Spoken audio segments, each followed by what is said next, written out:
Ahora, la flecha diferida también tiene una fórmula, ¿no?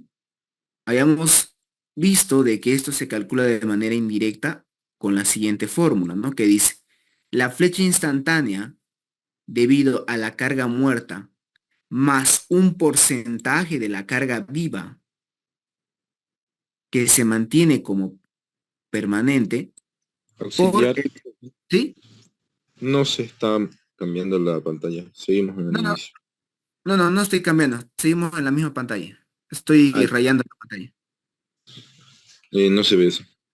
¿No se ve? Se ve. Sí, No, se sí. ve. Ya. Está en la parte de aquí Se abajo ve. del... Ya, Quítale el zoom, compañero. ya está bien. Sigamos. Le decía, la flecha diferida, habíamos explicado en la clase pasada de que se da, no es una deformación que se da con el paso del tiempo. ¿Y quiénes son los que producen esta deformación? Son la carga muerta y un porcentaje de la carga viva que actúa como si fuera carga muerta, ¿no? Esa deformación lo multiplicamos por un factor beta menos uno. De esta forma calculábamos lo que era la flecha diferida. Es decir, con todo esto que estamos viendo, ¿ya? Con todo esto que estamos explicando, llegamos a lo siguiente. Para calcular la flecha total, fíjense qué es lo que vamos a necesitar. Necesitamos tener la flecha instantánea debido a la carga muerta más la carga viva, esto hay que calcularlo sí o sí. Y esto hay que sumarle la flecha diferida, que ahorita acabamos de decir que es la flecha instantánea de la carga muerta más un porcentaje de la carga viva, ¿no? Multiplicado por el factor beta menos 1. En ejercicio de la anterior semana, ¿no? Teníamos carga viva y carga muerta, ¿no? Por lo tanto, aplicábamos tranquilamente esta fórmula. Ahora bien, ya se habrán dado cuenta de que esta viga solo tiene carga muerta. Entonces, el hecho de que solo tenga carga muerta ya implica de entrada que hay algunos cambios. Por ejemplo, les pregunto, ¿no? Lo que hemos visto en la primera clase y también seguramente esto lo han llevado en Hormigón 1, se han llevado con el ingeniero Romero. Cuando solamente hay carga muerta, pregunto, ¿por cuánto se mayora la carga muerta? ¿Cuánto es su factor de mayoración? 1.4. 4.4. Correcto, muy bien, de entrada eso. Este es un tumbe bastante grande que hace el ingeniero Tito, ¿ya? Yo les voy a pasar tengo yo todavía el que fue mi examen de primer parcial, y él en el examen colocó a una viga, le colocó solamente carga muerta, ¿no? Entonces, para los que estaban atentos, pues habrán colocado, ¿no? Ese factor que realmente corresponde según la norma. Y entiendo, ¿no? De que a veces cuando uno practica mucho, a veces como que se memoriza algunas cosas, ¿no? Lo hace de manera mecánica. Y uno fácilmente puede confundirse y colocarle aquí 1,2. Pero repito, cuando solamente hay carga muerta, se coloca 1,4. Cuando hay carga muerta y carga viva, ahí la carga muerta es por 1,2 y la viva por 1,6. ¿De acuerdo? Entonces, de entrada, este gran cambio. La carga muerta lo vamos a mayorar por 1,4. Segundo gran cambio, fíjense aquí. En la fórmula para hallar la flecha total necesitamos calcular la flecha instantánea debido a la carga muerta más la carga viva. Pero como lo estamos viendo acá, no hay carga viva. Así que de entrada esto no hay. Cero. Siguiente. La flecha instantánea debido a la carga muerta más un porcentaje de la carga viva. Pero nuevamente no tenemos carga viva. Así que esto se anula. Fíjense de que cuando tenemos un ejercicio donde solamente hay carga muerta, son ejercicios bastante cortos, porque solamente hay que calcular una sola deformación. Solamente hay que calcular esta deformación porque la otra es la misma. Esas dos son las mismas. Entonces, solo vamos a hallar una deformación. Solamente hay que calcular la flecha instantánea debido a la carga muerta. Nada más. Ahora, el ejercicio que hicimos la semana pasada, había carga viva, ¿no ven? Y el hecho de que haya carga viva, eso significa de que haya que calcular más de una deformación, ¿no? En ese caso, en ese ejercicio que hicimos la semana pasada, teníamos que calcular dos flechas. ¿no? Aquí fíjense, aquí solamente vamos a calcular uno. ¿De acuerdo? Entonces, si sus ejercicios solamente tienen carga muerta, ténganlo por seguro que va a ser más corto. Ahora, fíjense que aquí la sección es tipo T. Cuando la sección es tipo T, eso tiene, digamos, ¿no? Sus cosas, digamos, ¿no? Que puede ser que nos complique a la hora de resolver este ejercicio. Bien, pasemos entonces a la resolución de este problema. Primer paso, hay que diseñar la viga, ¿no? Hay que aplicar todo lo que vimos en hormigón 1. Bien, vamos a ello entonces. Primer paso, hay que mayorar las cargas. Todo elemento estructural, sea columna, viga, losa, tiene que diseñarse para una situación desfavorable. Es por eso que las cargas se mayoran. Y en este caso, como solo hay carga muerta, vamos a multiplicarlo por un factor de 1,4, con lo cual la carga de diseño sería 7 toneladas por metro, de esta forma. Bien, listo, solamente había esa carga, no hay más, es la única que hay que mayorar. Entonces pasamos al segundo paso, que es calcular los esfuerzos internos, ¿no? Bien, aquí les hago una pregunta. Como solo hay carga muerta, ¿cuántos estados de carga creen que vamos a tener? ¿Mm? ¿Cuántos estados de carga? Un estado. Un estado, ¿no? Correcto, un estado. Muy bien. Si hubiera carga viva, ¿no? Ustedes saben bien lo que hemos abordado, lo que hemos avanzado en las clases pasadas. Cuando hay carga viva, eso se hace, digámoslo así, se hace más largo, ¿no? Porque cuando hay carga viva hay que alternar. ¿Qué pasa cuando la carga viva está en los tramos impares? Otro estado, ¿qué pasa cuando la carga viva está en los tramos pares? Y el último estado, ¿qué pasa cuando todo tiene carga viva? ¿No? Es un problema un poquito tedioso el ir probando varias combinaciones, ¿no? Se nos hace más largo el problema. Pero aquí, como solo hay carga muerta, solo hay un estado, porque no hay ninguna carga viva que alternar. Entonces, solo habría un estado, ¿no? Como dijo el compañero. Muy bien, entonces, a ese único estado de carga que hay, ya, a este único estado de carga que hay, vamos a calcular las reacciones. Aquí, como ven que es un sistema simétrico, podrían calcular, ¿no? Aprovechando que como el sistema es simétrico, podrían decir esta reacción es la misma que esta, entonces solamente calcularíamos una reacción, ¿no? ¿Ven? Pero acá vamos a calcularlo como si, ¿no? Ignorando que sea la estructura simétrica, como estamos acostumbrados a hacer. Sumatoria de momentos en un apoyo, fíjense, si hacemos sumatoria de momentos en el apoyo B, calculamos la reacción del apoyo A. Y si hacemos sumatoria de momentos en el apoyo A, calcularemos la reacción del apoyo B, para finalmente verificar con una sumatoria de fuerzas verticales. Y vemos de qué cumple, ¿no? Bien, entonces ya tenemos lo que sería nuestras reacciones. Siguiente paso, los esfuerzos internos. Bien, para calcular bueno, para tener el diagrama de momentos de este esquema, podemos aplicar el método de las ecuaciones como hemos estado haciendo en los ejercicios anteriores. Pero, como, bueno, no, aprovechando que la estructura es simétrica, veamos qué pasa si aplicamos otro método, ¿no? Otro método que ustedes han visto en Isostática 2, que es el método de los puntos, que consistía en analizar puntos en específico y ver cuántos son los esfuerzos internos en esos puntos.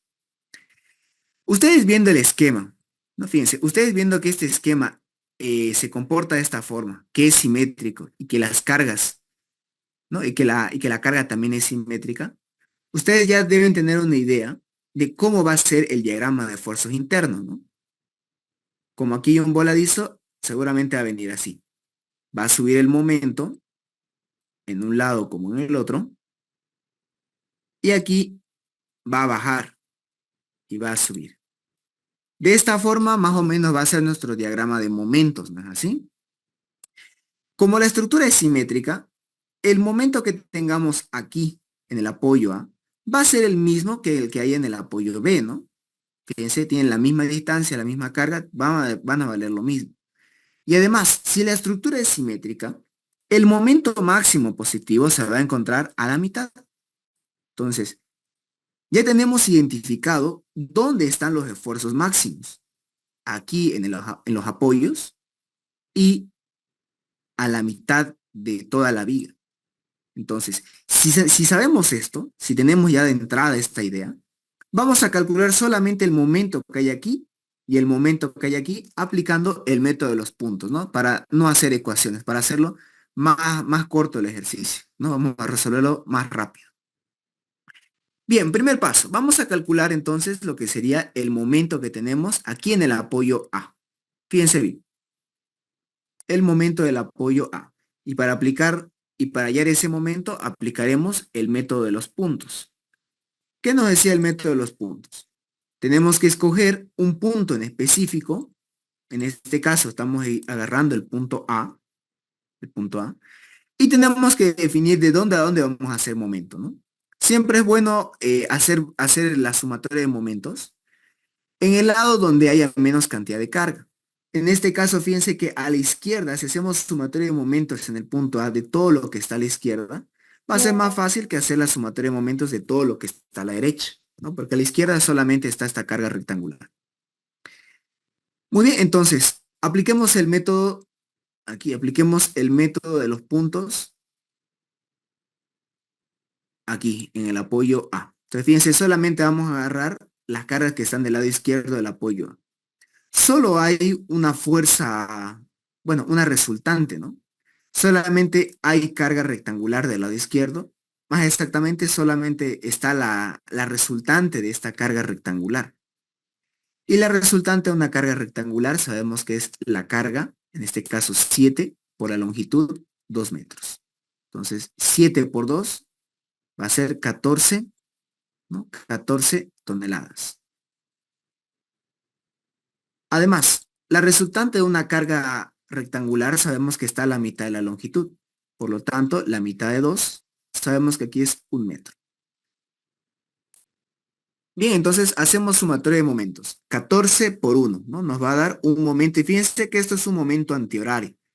Como el momento es antihorario, entonces va a ser negativo, porque estamos yendo de izquierda a derecha. Bien, entonces fíjense, el resultado va a ser 14 toneladas por metro negativo, ¿no? Aquí igual está desarrollado de otra forma, ¿no?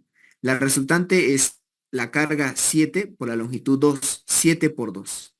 Y aquí la distancia es la mitad de 2, ¿no? Entonces 7 por 2 sobre 2 es lo mismo que 7 por 2 al cuadrado sobre 2, ¿no?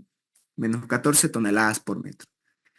Listo, ya tenemos entonces el momento que va a haber en el apoyo A. Como la estructura es simétrica, el momento del apoyo A va a ser el mismo que el del apoyo B. Es decir, ambos lados va a ser menos 14 toneladas por metro, ¿no? Fíjense, ya tenemos una parte del diagrama de momentos. Bien, siguiente, queremos hallar el momento máximo positivo. De manera similar, vamos a agarrar un punto, en este caso la mitad, ¿no? La mitad de toda la viga, y vamos a hacer el método de los puntos. Podemos hacerlo de derecha a izquierda, no todo lo que está del lado izquierdo o todo lo que está del lado derecho, no importa, ¿no? Porque va a dar exactamente lo mismo, ¿no? En ambos lados, fíjense, va a tener la misma cantidad de carga de un lado que del otro. Entonces, hagamos nomás de izquierda a derecha. Bien. Para hacer entonces el método de los puntos, vamos a calcular ciertas cosas. Primero, toda esta carga rectangular que hay aquí, ¿no? Todo lo que está a la mitad, del lado izquierdo de la mitad de la viga, vamos a llamarlo R', la resultante de esa carga rectangular. Es una carga rectangular, por lo tanto esto va a ser la carga 7 por la longitud. Fíjense que en total toda esta longitud sería 7 más 4,5, ¿no? 7, perdón, 2 metros más la mitad de 9, 4,5, ¿no? 6,5. 6,5 metros por 7, ¿no? O bueno, 6,5 es lo mismo que 3 entre 2, ¿no? Eso nos da una resultante de igual a 45,5 toneladas. Ahora, ¿a qué distancia va a estar ubicado esta resultante? Vemos que toda la viga tiene una longitud de 13 metros. La mitad de 13 sería 13 medio, ¿no? Y la mitad de este 13 medio, que es la carga que estamos analizando, la mitad de 13 medio sería 13 cuartos, ¿no? 13 cuartos. Es decir, 3,25 metros.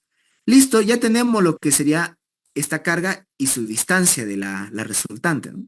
Y además tenemos de dato también la reacción del apoyo A, 45,5 toneladas.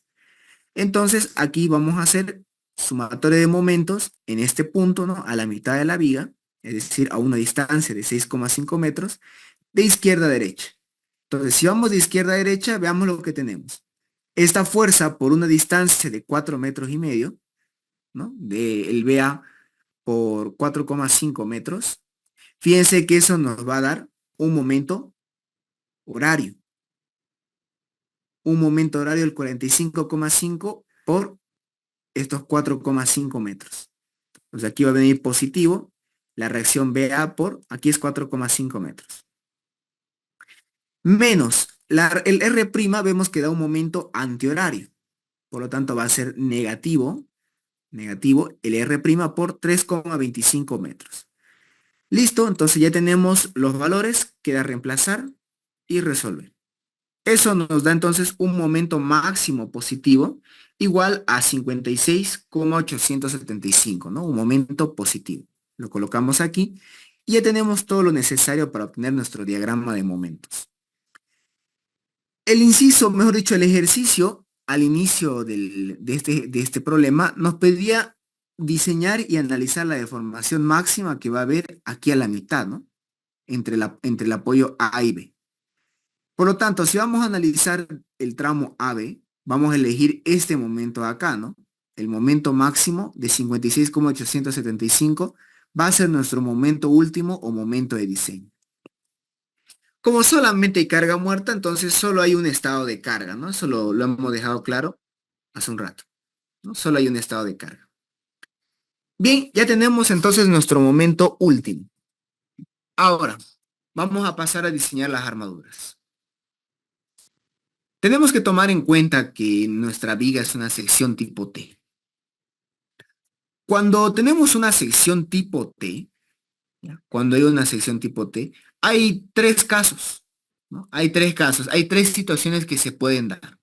Les explico en qué consiste. Primer caso, fíjense aquí.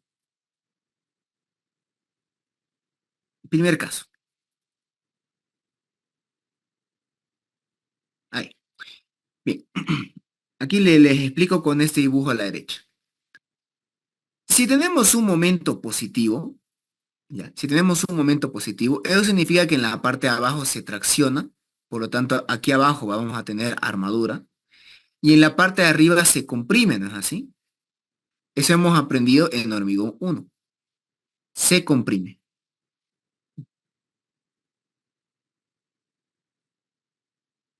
¿De acuerdo? Ahora,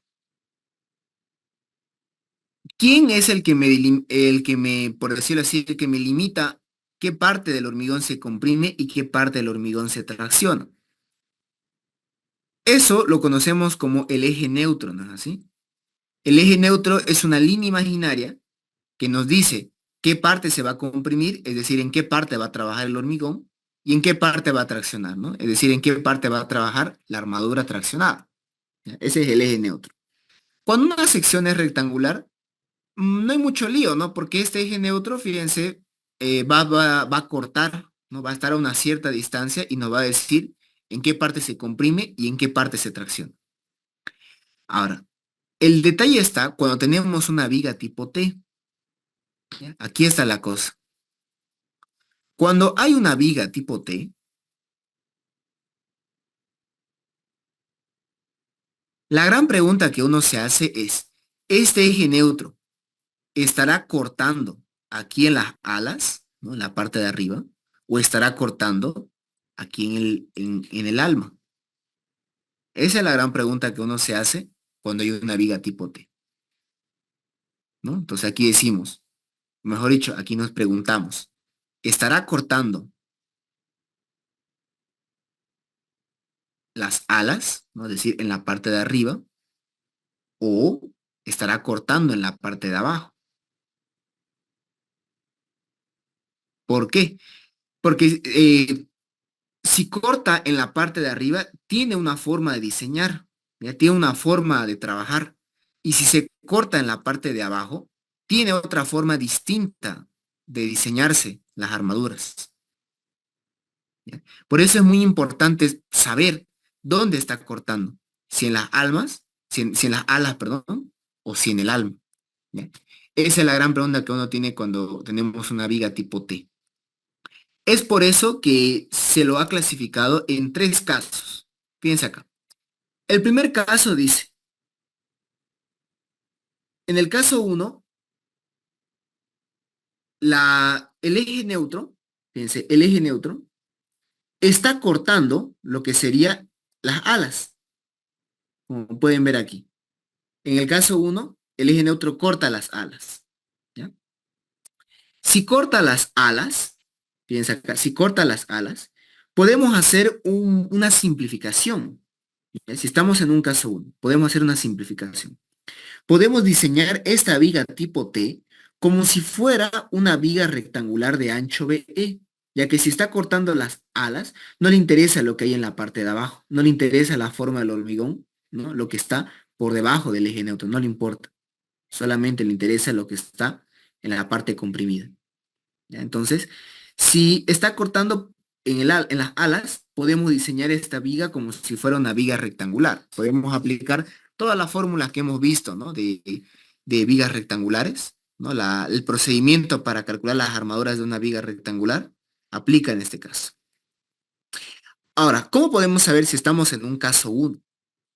Para saber si estamos en un caso uno, hay que calcular lo que sería el momento m sub 0. Es un momento de referencia que nos indica si estamos cortando las alas o el alma. Este m sub 0. Ahorita vamos a ver cuál es su fórmula, el m sub 0. Siguiente caso. ¿Qué pasa cuando, fíjense acá, qué pasa cuando estamos cortando el alma? Cuando estamos cortando el alma, aquí no se puede hacer esta simplificación del caso uno. Aquí sí o sí hay que aplicar las ecuaciones que hemos visto en hormigón 1 para diseñar esta viga tipo T. ¿Ya? Son unas ecuaciones un poquito tediosas, ¿ya? Pero es una forma diferente de diseñar en el caso 2 que en el caso 1. Ahora, en hormigón 1 hemos aprendido de que este eje neutro, fíjense acá, el eje neutro que tenemos aquí, tampoco puede bajar indefinidamente, eso no puede bajar hasta donde se le da la gana, ¿no? Este eje neutro depende, o mejor dicho, este eje neutro va a estar más abajo o más arriba, dependiendo de un momento, ya que este momento, si es más grande, mientras más grande sea este momento, van a ver que este eje neutro va a ir bajando cada vez más. ¿Ya? Ahora, este eje neutro tampoco puede bajar hasta donde se le da la gana, tiene un límite. ¿Ya? Existe un eje neutro límite, un valor límite. Acá. ¿Ya? Aquí existe una distancia límite.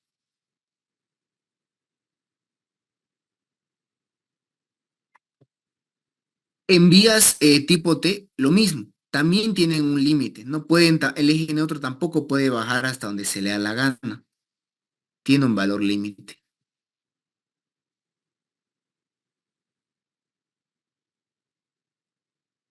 Es por eso que fíjense acá. Si el eje neutro corta el alma de una viga tipo T, eso da lugar a otra pregunta más. Aquí uno se pregunta, bueno, este eje neutro va a cortar el alma. Listo. Pero ahora me pregunto, ¿será que este eje neutro, o mejor dicho, este eje neutro estará cortando en cualquier parte o este eje neutro ha llegado al límite? ¿Ya? Ahí surge otra pregunta más, ¿no? El eje neutro, si corta el alma, ¿estará cortando el alma o ha llegado al límite? Es por eso que de ahí se divide otro caso más. Fíjense esto. Otro caso más existe. ¿Qué pasa cuando nuestro eje neutro ha llegado al límite? ¿No? Cuando este neutro llega al límite. Cuando el eje neutro llega al límite, hay que colocar armadura comprimida. O sea, la viga va a tener tanto armadura traccionada como armadura comprimida, ¿no? Ese es otro caso más. ¿De acuerdo? De ahí entonces es que salen estos tres casos que se pueden dar en una viga tipo T. Si corta el alma, si corta las alas, caso uno. Si corta el alma pero no ha llegado al límite, caso 2. Y si corta el alma y ha llegado al límite, caso 3. Son esas tres situaciones. Pero la pregunta clave, ¿no? ¿Cómo podemos saber en qué caso estamos? Si caso uno, caso 2, caso 3. Bien, para esto hay una forma, bueno, hay dos formas. Una es analizando la deformación que va a tener tu pieza, ¿no? Eso bueno, se vio, se han llevado con el ingeniero Tito.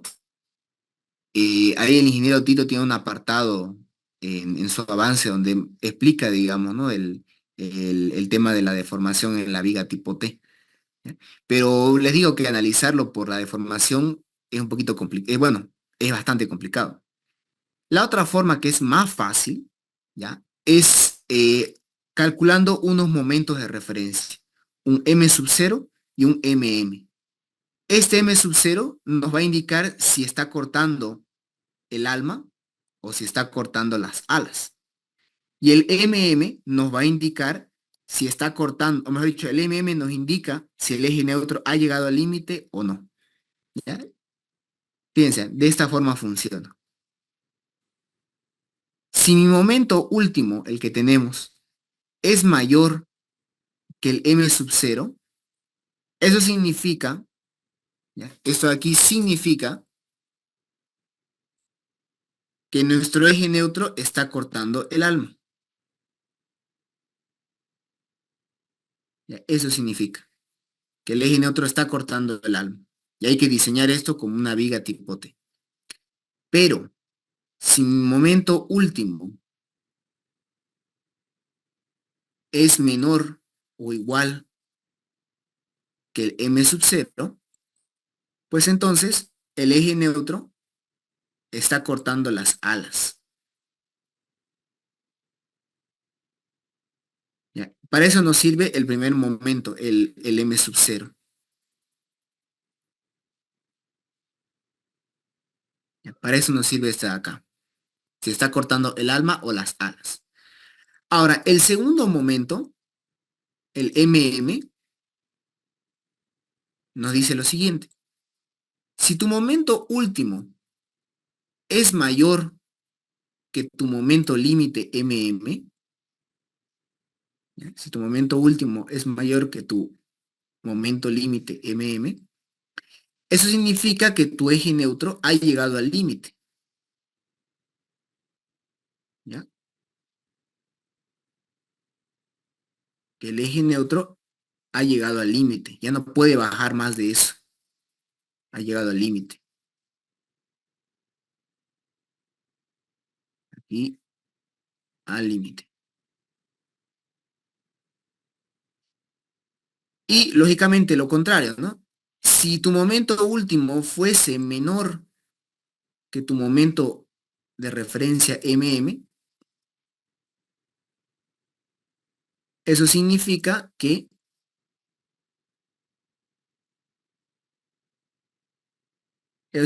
tu eje neutro no ha llegado al límite.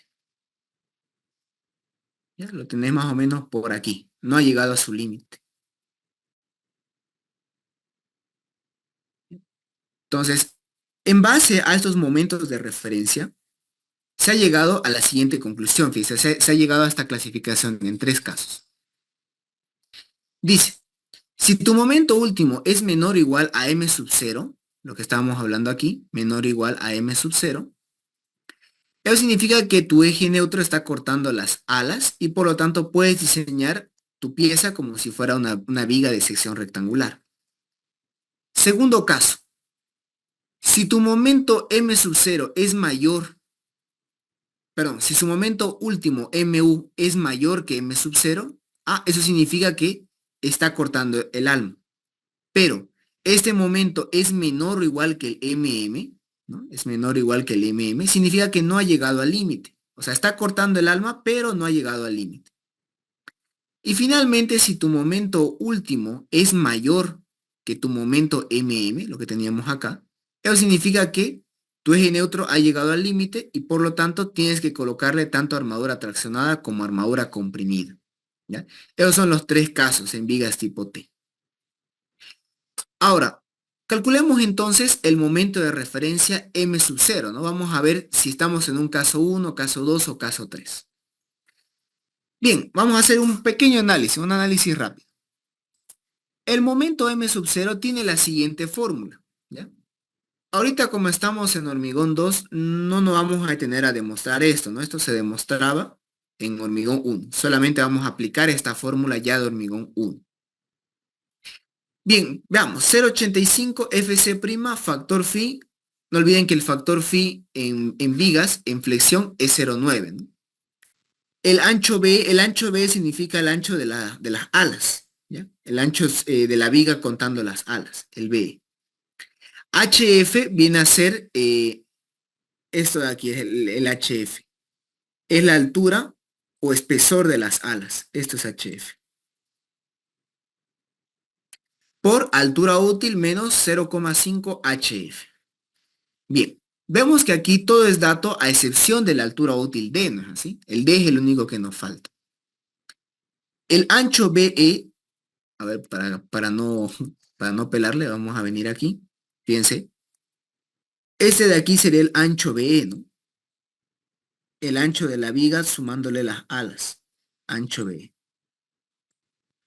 Este de aquí es el HF, la altura de las alas. Y este de aquí abajo se lo conoce como BW o ancho del alma, el BW. Todo aquí es dato, fíjense, a excepción de la altura útil. La altura útil sabemos cómo calcular, ¿no? Sabemos que la altura útil es la altura total menos un ds que adoptemos. Fíjense que acá nuestro momento último vale 50, casi 57 toneladas por metro. Les pregunto entonces, si ustedes tienen un momento de casi 57 toneladas por metro, ¿cuánto optarían como ds? ¿Cuánto optarían Sí, ustedes? ¿Cómo? 6 centímetros. 6 centímetros, ¿no? Muy bien. Repasando lo que vimos las anteriores clases, ¿no? Si su MU es menor o igual a 40, adopten un DS de 5. Si su MU está entre 40 y 80, adopten un DS de 6. Y si su MU es mayor a 80, adoptan un DS de 7. Muy bien, lo que dijo el compañero es correcto, ¿no? Vamos a adoptar un DS de 6 centímetros. Tenemos el DS, podemos calcular la altura útil D, H menos DS. Listo, tenemos entonces que la altura útil había sido 64 centímetros. Ahora sí, todo es dato acá. Podemos reemplazar, ¿no? El FC' era un hormigón con una resistencia de 250, el factor de seguridad para flexión 0,9, el ancho en la parte de arriba, ¿no? El ancho superior de la viga tipo T, 50 centímetros, HF 12, la altura útil lo acabamos de estimar, 64 centímetros, y el HF 12. Reemplazando todo esto, fíjense que nos va a dar un momento muy grande. Hay algunos compañeros que piensan, ¿no? Algunos compañeros que tal vez no hayan tal vez visto a detalle el tema de vigas T en hormigón 1 y se asustan con este número y dicen, no, está mal la fórmula o piensan que la fórmula en algún lado está mal copiada o algo ha pasado, ¿ya? Les explico, fíjense acá, por las unidades. Esa tensión está en kilo por centímetro cuadrado. El factor phi es adimensional, no tiene unidad. El ancho BE, está en centímetros, es una distancia, al igual que el HF. Ahora, fíjense que aquí dentro tenemos lo siguiente, ¿no? Hay una distancia en centímetro y hay que restarle otra distancia, ¿no? 0,5 HF, esta HF es igual en centímetros, una distancia. Entonces, de aquí vamos a tener centímetro menos centímetro, vamos a tener una distancia en centímetro, ¿no? Kilo sobre centímetro cuadrado, este centímetro cuadrado se cancela con este y fíjense que nos da un momento que va a estar en kilo por centímetro. Ahora, hay algunos compañeros que se asustan y dicen, ¿no? No puede dar un momento tan grande, porque fíjense que todos los momentos que hemos hecho hasta el momento no son valores muy grandes, ¿no? Pero el detalle está en que estos momentos están en tonelada por metro, ¿no? Están en tonelada por metro. Y aquí el momento que hemos calculado está en kilo por centímetro. Eso no es problema, ¿no? Cuando ustedes tienen un momento que está en otra unidad, simplemente hacen la conversión. Vamos a convertir este kilo a tonelada simplemente dividiéndolo entre 1000, ¿no? Ya que sabemos que en 1000 kilos hay 1 tonelada. Y acá el centímetro lo convertimos a metro dividiéndolo entre 100. En otras palabras, para convertirlo a tonelada por metro, hay que dividirlo entre 10 a la quinta este valor, ¿no? Vamos a dividirlo entre 10 a la quinta, o si quieren verlo así, vamos a multiplicarlo por 10 a la menos 5 para tenerlo en tonelada por metro, ¿no? Para tenerlo en un número que sea más cómodo trabajarlo para nosotros, ¿no? Fíjense entonces que al hacer eso recorre la coma 1, 2, 3, 4, 5, ¿no? Y eso nos da entonces un momento de referencia 66,555 toneladas por metro.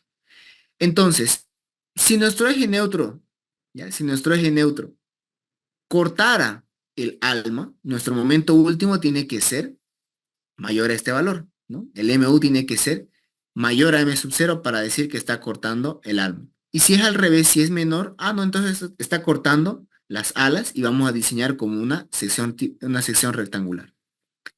Recordemos que nuestro momento último nos dio 56,875 y nuestro momento M sub 0 nos dio 66,555. Entonces, ¿qué podemos decir de esto? Como el M sub 0 es mayor, entonces quiere decir que el eje neutro está cortando las alas y por lo tanto vamos a diseñar esta viga como si fuera una viga de sección rectangular de ancho BE, ¿no? Fíjense, estamos en un caso 1, por lo cual lo vamos a diseñar como una viga de sección rectangular de ancho BE. Entonces, si estamos en un caso 1, es válido toda la fórmula que hemos visto hasta el momento de vigas de vigas rectangulares, ¿no? Todas las fórmulas para calcular las armaduras para ese tipo de secciones.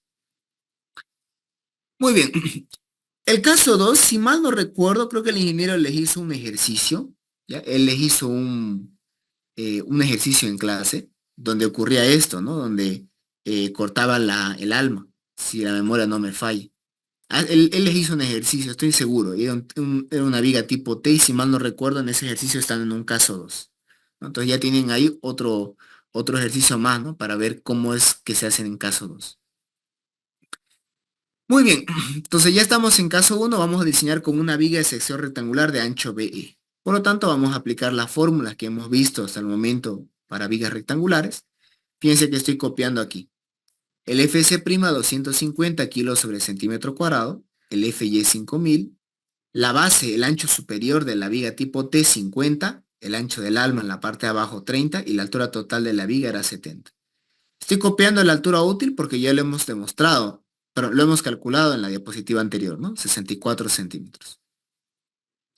Bien, aprovechando entonces que tenemos todos los datos, siempre es bueno verificar la armadura mínima, ¿no? Ustedes saben bien que por norma, ¿no? Hay que colocar siempre una armadura mínima.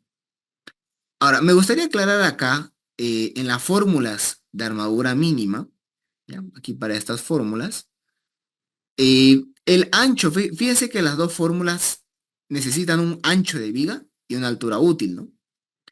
La pregunta que muchas veces hace uno es, ¿qué ancho tengo que colocar? Porque tengo dos, ancho en la parte superior y en la parte de abajo. El ancho de viga, ¿no? El ancho que se toma es el del alma, el ancho BW.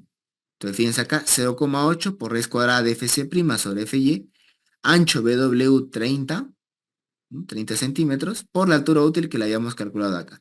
Es la misma fórmula que teníamos en secciones tipo rectangulares, ¿no? Es la misma, solo que aquí el ancho le estamos colocando el BW. Eso nos da entonces una armadura mínima de 4,86. Por retracción de temperatura, la misma fórmula que en vigas rectangulares, solamente que aquí el ancho que colocamos es el del alma. Haciendo el cálculo nos da 5,38. ¿Cuál tomamos como armadura mínima? El mayor entre los dos, que en este caso sería 5,38. Siguiente. Vamos a diseñar las armaduras como habíamos demostrado que estamos en un caso 1. Vamos a resolver esto como si fuera una viga de sección rectangular, ¿no? Coloco ahí mi momento último, lo voy a llevar a kilo por centímetro, ya saben, por las unidades, ¿no? Para reemplazar aquí que las unidades no nos hagan problema. Lo reemplazamos por 10 a la quinta, ahora sí está en kilo por centímetro, el momento último. ¿Qué más? El factor phi en flexión para vigas 0,9. El FC' 250. El ancho B, esto es muy importante recalcar. Para la armadura mínima, la que se toma aquí es el ancho BW, ¿ya?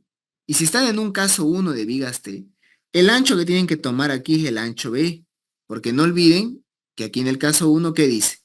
Se va a diseñar como si fuera una viga rectangular de ancho B. O sea, imagínense que la viga fuera de ancho B, ¿no? Ese sería el ancho, fíjense, de la zona que está resistiendo la zona comprimida, de ancho B.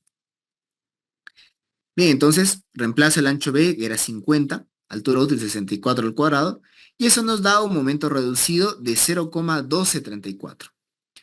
Menor que el momento reducido límite, así que podemos decir que estamos en un caso 1, ¿no? No necesita armadura comprimida, solo armadura traccionada.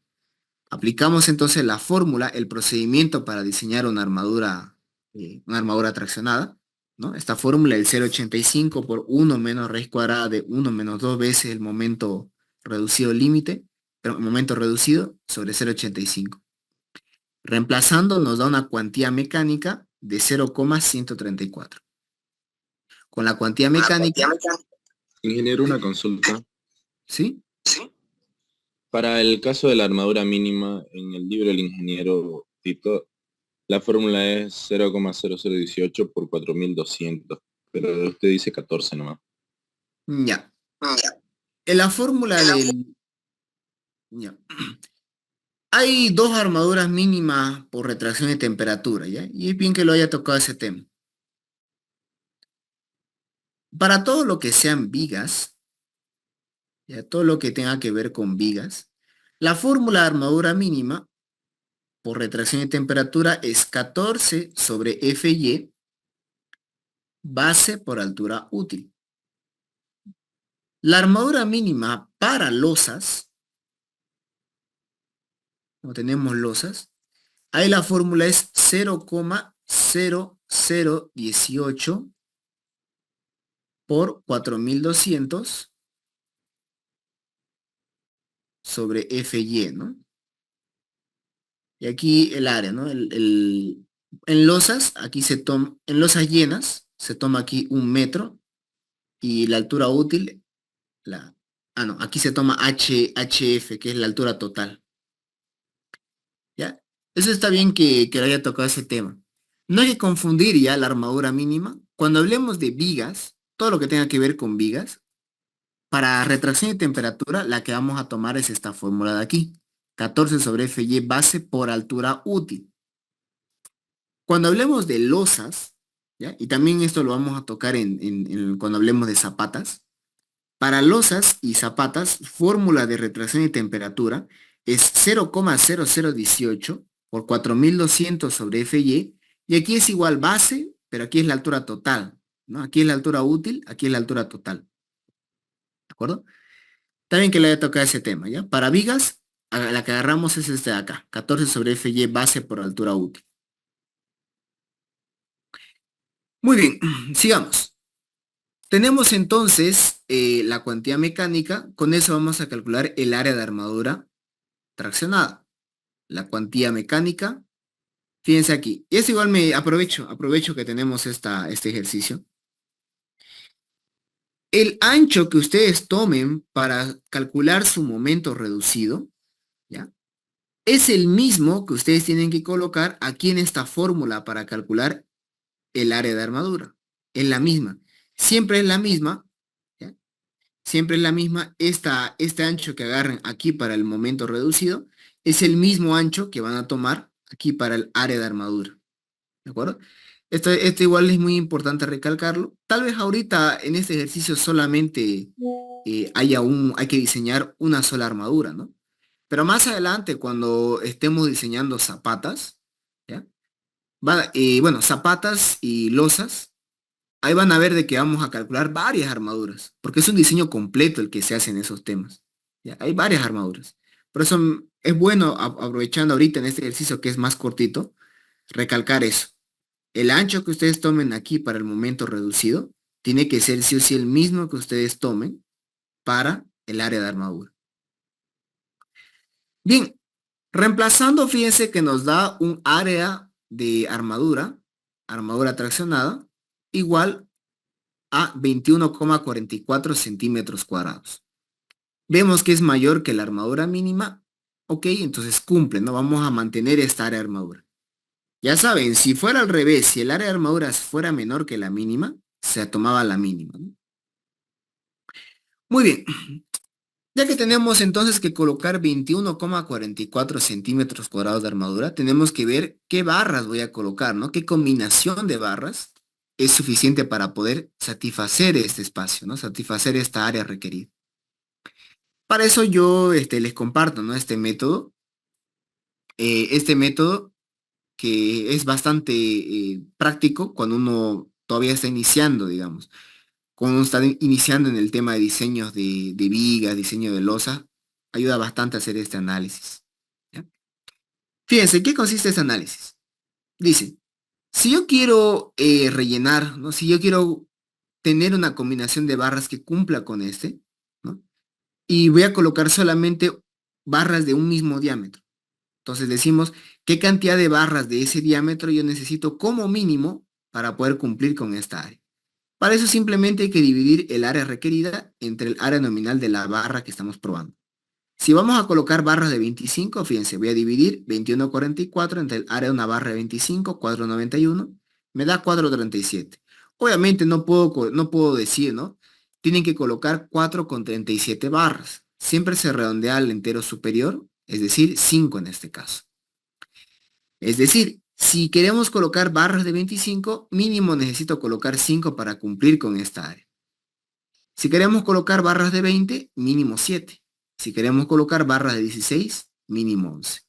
Entonces de ahí surgen las siguientes combinaciones, ¿no? 5 barras de 25 nos da un área de 24,55. Cumple bastante, ¿no? Bastante bien, pero cuando uno diseña, ¿ya? Cuando uno tiene que diseñar las armaduras, uno no solamente vela porque cumpla, ¿no? Que tu combinación de barras cumpla con el área que necesites, sino que también tienes que tomar en cuenta otros aspectos. Por ejemplo, la cantidad de barras.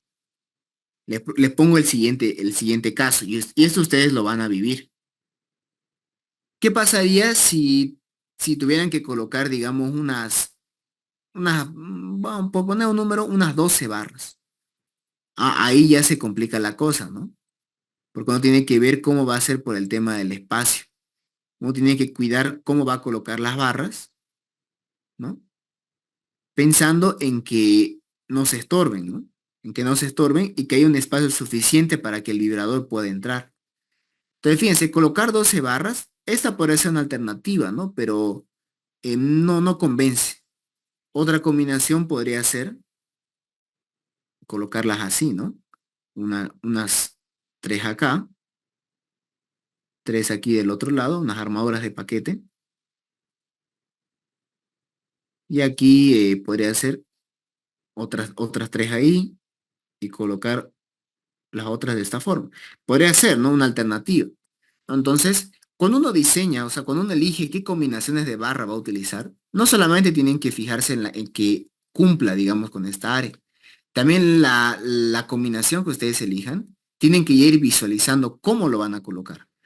Porque, por ejemplo, fíjense acá, 11 barras de 16.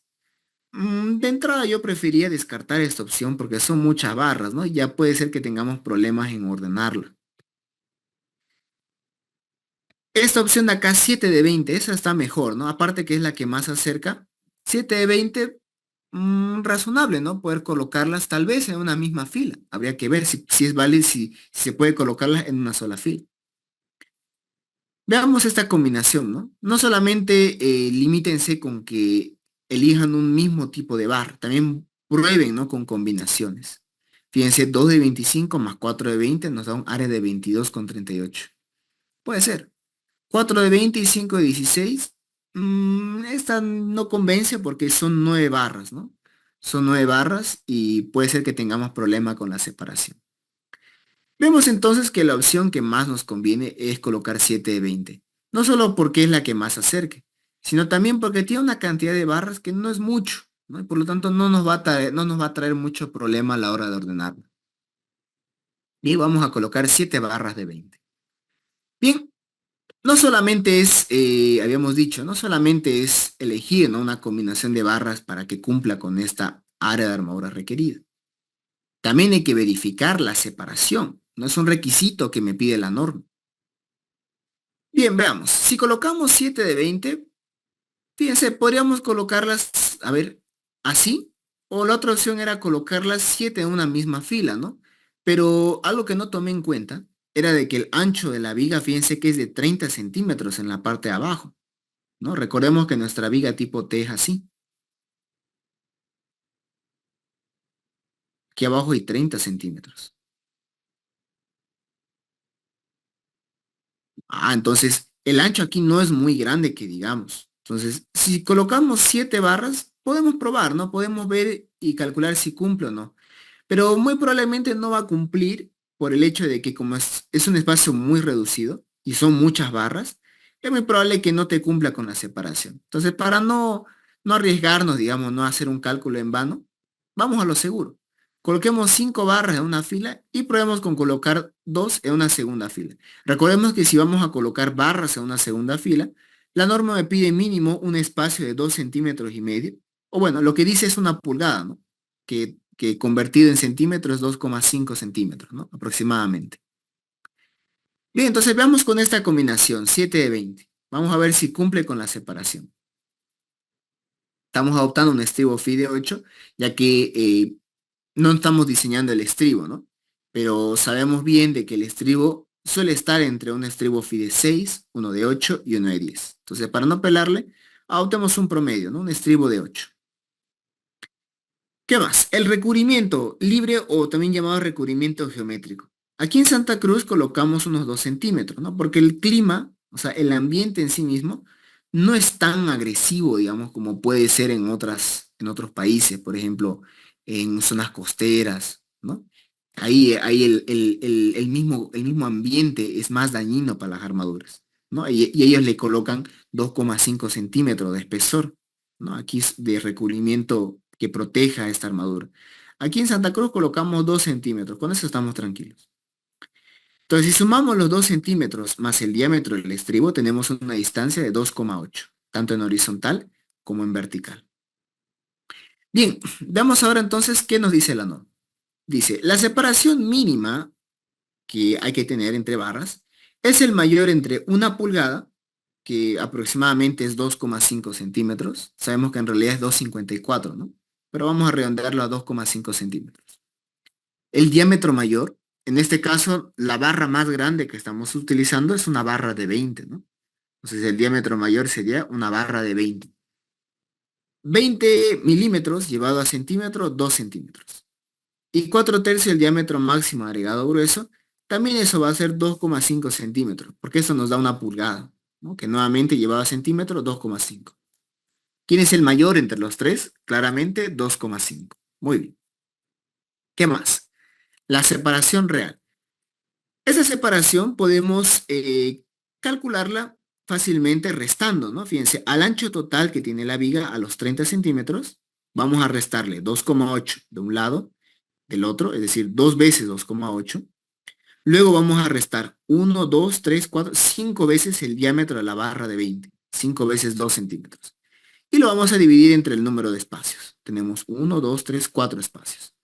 Haciendo el cálculo nos da 3,6 centímetros. Vemos que esa distancia cumple es mayor que la separación mínima. Así que podemos decir que estamos ok con esta distribución de barras.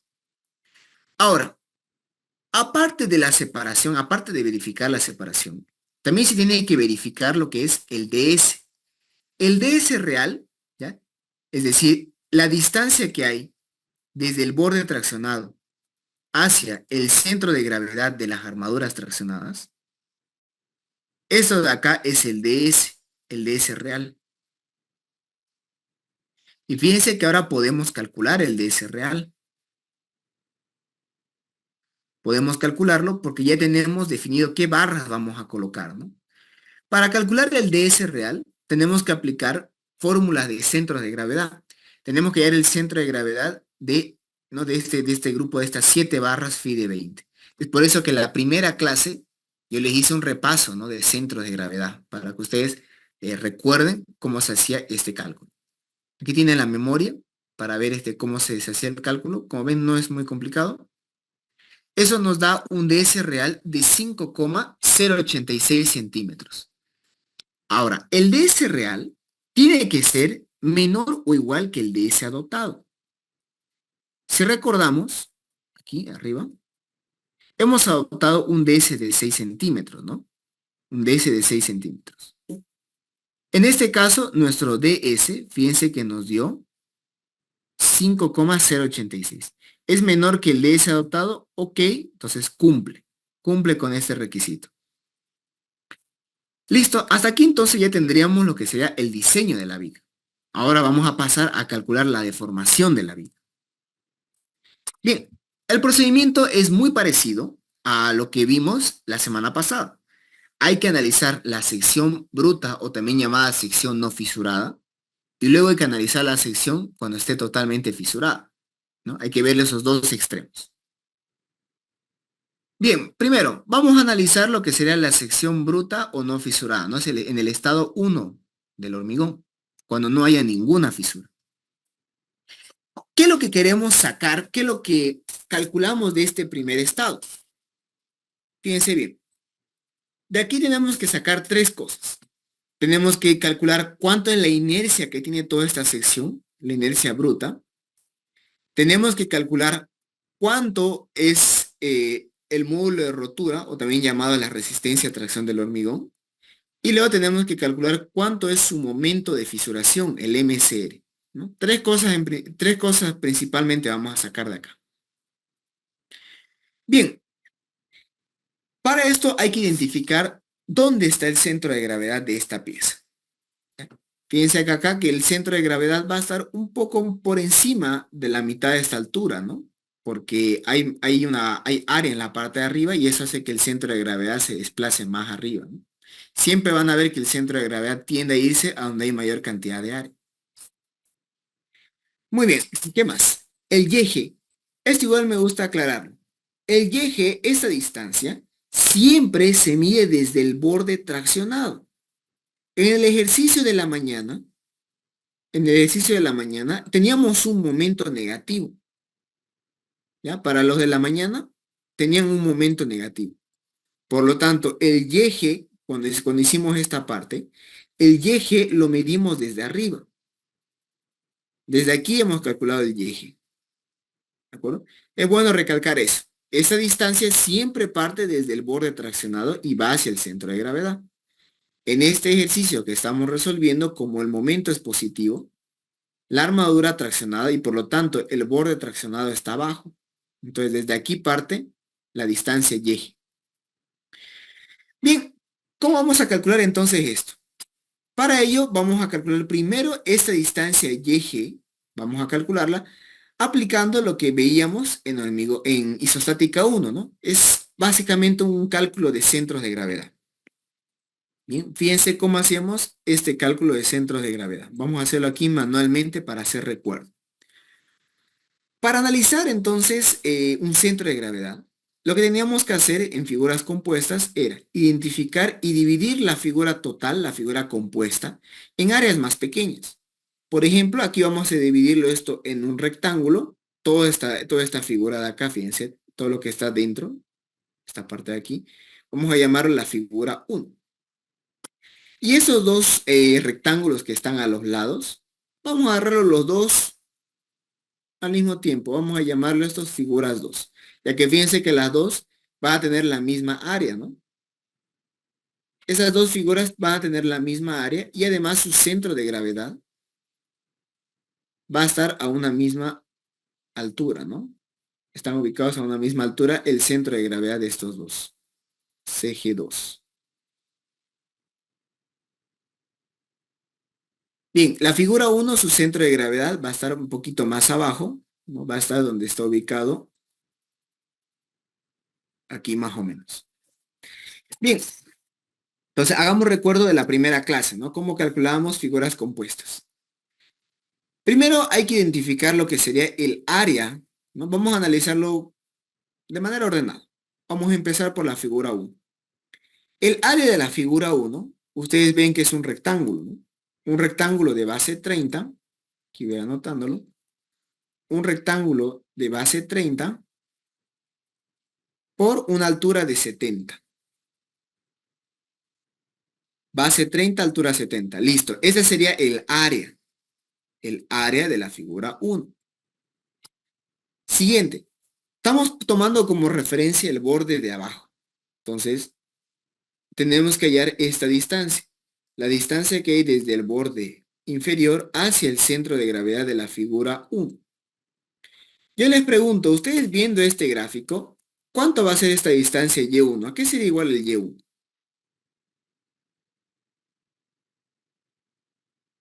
H medio. H medio, ¿no? En este caso el H es 70, la mitad de 70, 35. Muy bien, esa de aquí sería la distancia Y1. Listo. Recordemos de que la fórmula general de centro de gravedad dice sumatoria de áreas por sus distancias Y dividido sumatoria de áreas. Entonces, fíjense, ya hemos hecho el área 1 y el Y1, ¿no? De la primera figura. Pasamos a la segunda. Sumatoria más, ¿qué tenemos? El área de la figura 2. Fíjense que esta figura 2, estamos tomándolo las dos alas como si fuera una misma figura. Entonces, vamos a tener lo siguiente. El ancho. Vamos a sumar estos dos anchos. El ancho que hay aquí más este ancho que hay acá. Eso lo puedo obtener restándole a los 50 centímetros. Vamos a restarle 30, ¿no? Si a los 50 le resto 30, en teoría tendría este ancho y este ancho los dos al mismo tiempo. Aquí voy a colocar 50 menos 30 como ancho. Por la altura. La altura sería el HF y el HF sería 12 centímetros. Listo. Ahora, el Y2, la distancia Y2, sería la que hay desde el borde inferior hacia el centro de gravedad de esta figura. Esto sería el Y2. Yo les pregunto, ustedes viendo el gráfico, ¿a qué sería igual la distancia Y2? H menos HF medio. ¿Correcto? La altura total H, 70, menos HF, 12 sobre 2. Muy bien. Entonces aquí vamos a tener, fíjense, toda esta parte de aquí sería el área de la figura 2. Y todo esto de acá sería el Y de la figura 2. Y todo esto hay que dividirlo entre el área 1 más el área 2, ¿no? Dice que es la suma de las áreas. Es lo que nos dice la fórmula general para hallar el centro de gravedad. Muy bien, entonces aquí lo tenemos, la memoria. Fíjense acá. Ahí voy a mantener ese dibujo. Permítame. Solamente esto voy a borrarlo.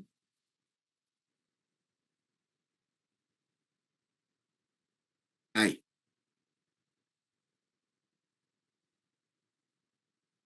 Muy bien. Ahí tenemos entonces la memoria. Fíjense, área por distancia, área 2 por la distancia 2. Y aquí abajo está el área 1 más el área 2. Vemos que en total nos da 37,974 centímetros la distancia y eje. Listo. Siguiente paso. Tenemos que hallar la inercia de la sección bruta. Ahora bien, para hallar la inercia de esta figura, es una figura compuesta. No podemos hallar la inercia de la figura compuesta directamente, ¿no? Es muy poco probable que pillemos una fórmula que nos dé directo la inercia total que tiene esta figura. Para ello existe un teorema, ¿no? Un teorema que vamos a aplicar. Y ese teorema es nada más y nada menos que el teorema de Steiner, ¿no? Un teorema que hemos visto desde isostática 1. Teorema de Steiner.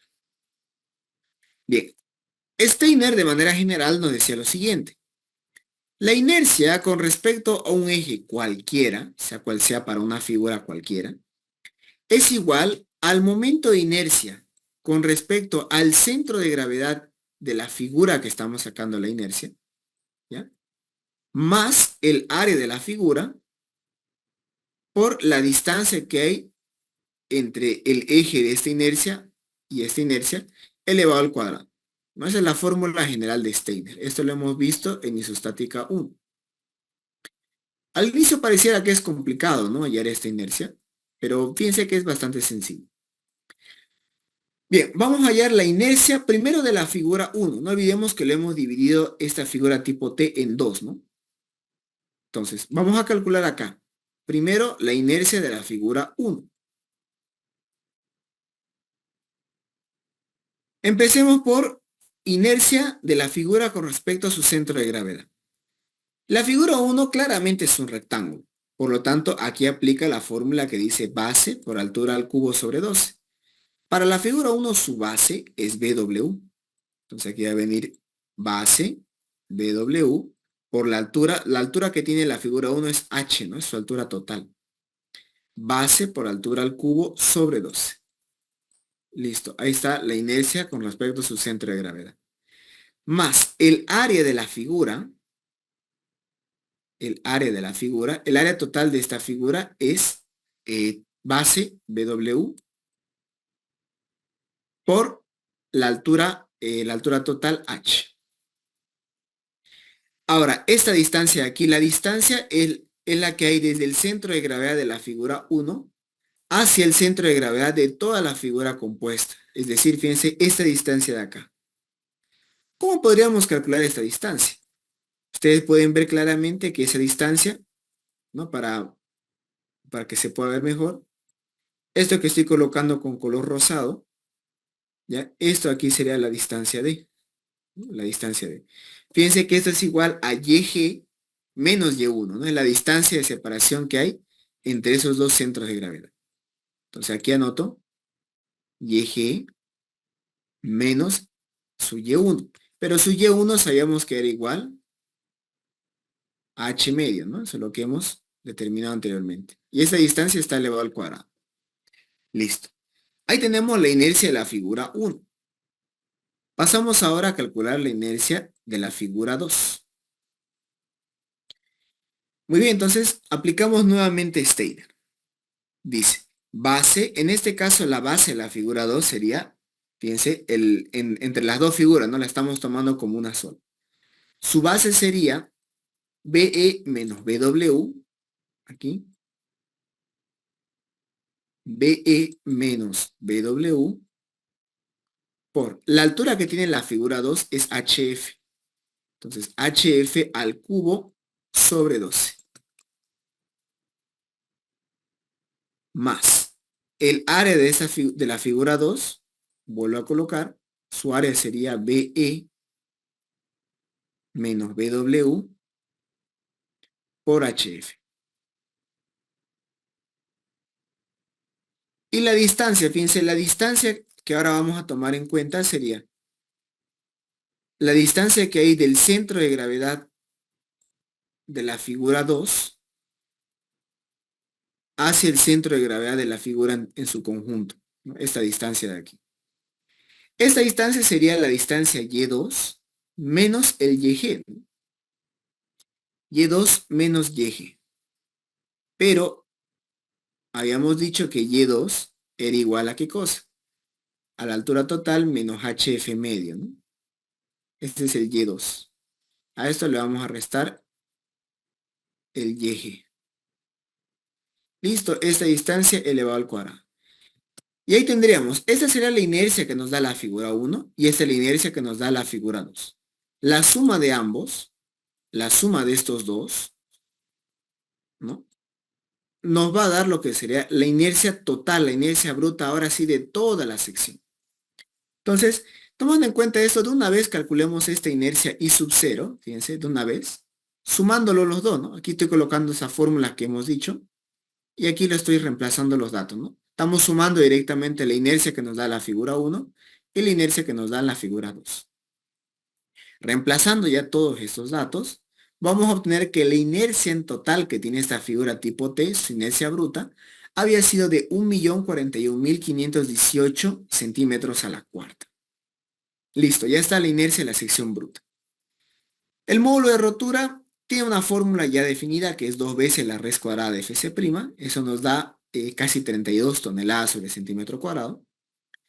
Y con el FR, el I sub 0 y el YG, podemos calcular lo que sería el momento de fisuración MSL. el FR, kilo sobre centímetro cuadrado, 31,623, el I sub 0, ¿no? Una inercia, y el Y sub G, 37,974. Al reemplazar todos esos valores, nos va a dar un momento de fisuración de 867.328,7 kilos por centímetros. No nos conviene trabajar el momento en esta unidad, así que vamos a llevarlo a tonelada por metro, para que sea más fácil trabajar con esa fórmula. Para llevarlo de kilo por centímetro a tonelada por metro, habíamos visto, ¿no? en diapositivas anteriores que hay que dividirlo entre 10 a la quinta. Eso nos da 8,673 toneladas por metro. Listo, ya está I sub 0 y MCR. Ese sería el análisis de la sección bruta o no fisurada. Siguiente, ahora hay que analizar cómo va a ser la sección fisurada. Y esta parte de aquí, préstenme mucha atención, ya estamos ya acabando. Para analizar lo que sería la sección fisurada, ¿no? Para conocer la sección fisurada, tenemos que identificar primero dónde se tracciona y dónde se comprime. Sabemos que se tracciona abajo porque ahí estamos colocando las armaduras, ¿no? Aquí abajo estamos colocando las armaduras. Hemos colocado 7 barras phi de 20, ¿no? Esas son nuestras armaduras. Y en la parte de arriba se comprime. Aquí surge una duda. Fíjense, aquí, y mucha atención a esto. Aquí surge una duda parecida a la que teníamos al inicio, fíjense, cuando analizamos las vigas T. ¿Se acuerdan que cuando analizamos las vigas T, aquí teníamos que ver, ¿no? En los casos, si el eje neutro está cortando las alas o si está cortando el nervio, ¿no? Esa era una interrogante que teníamos acá. Para el análisis de la sección fisurada, ocurre algo muy parecido.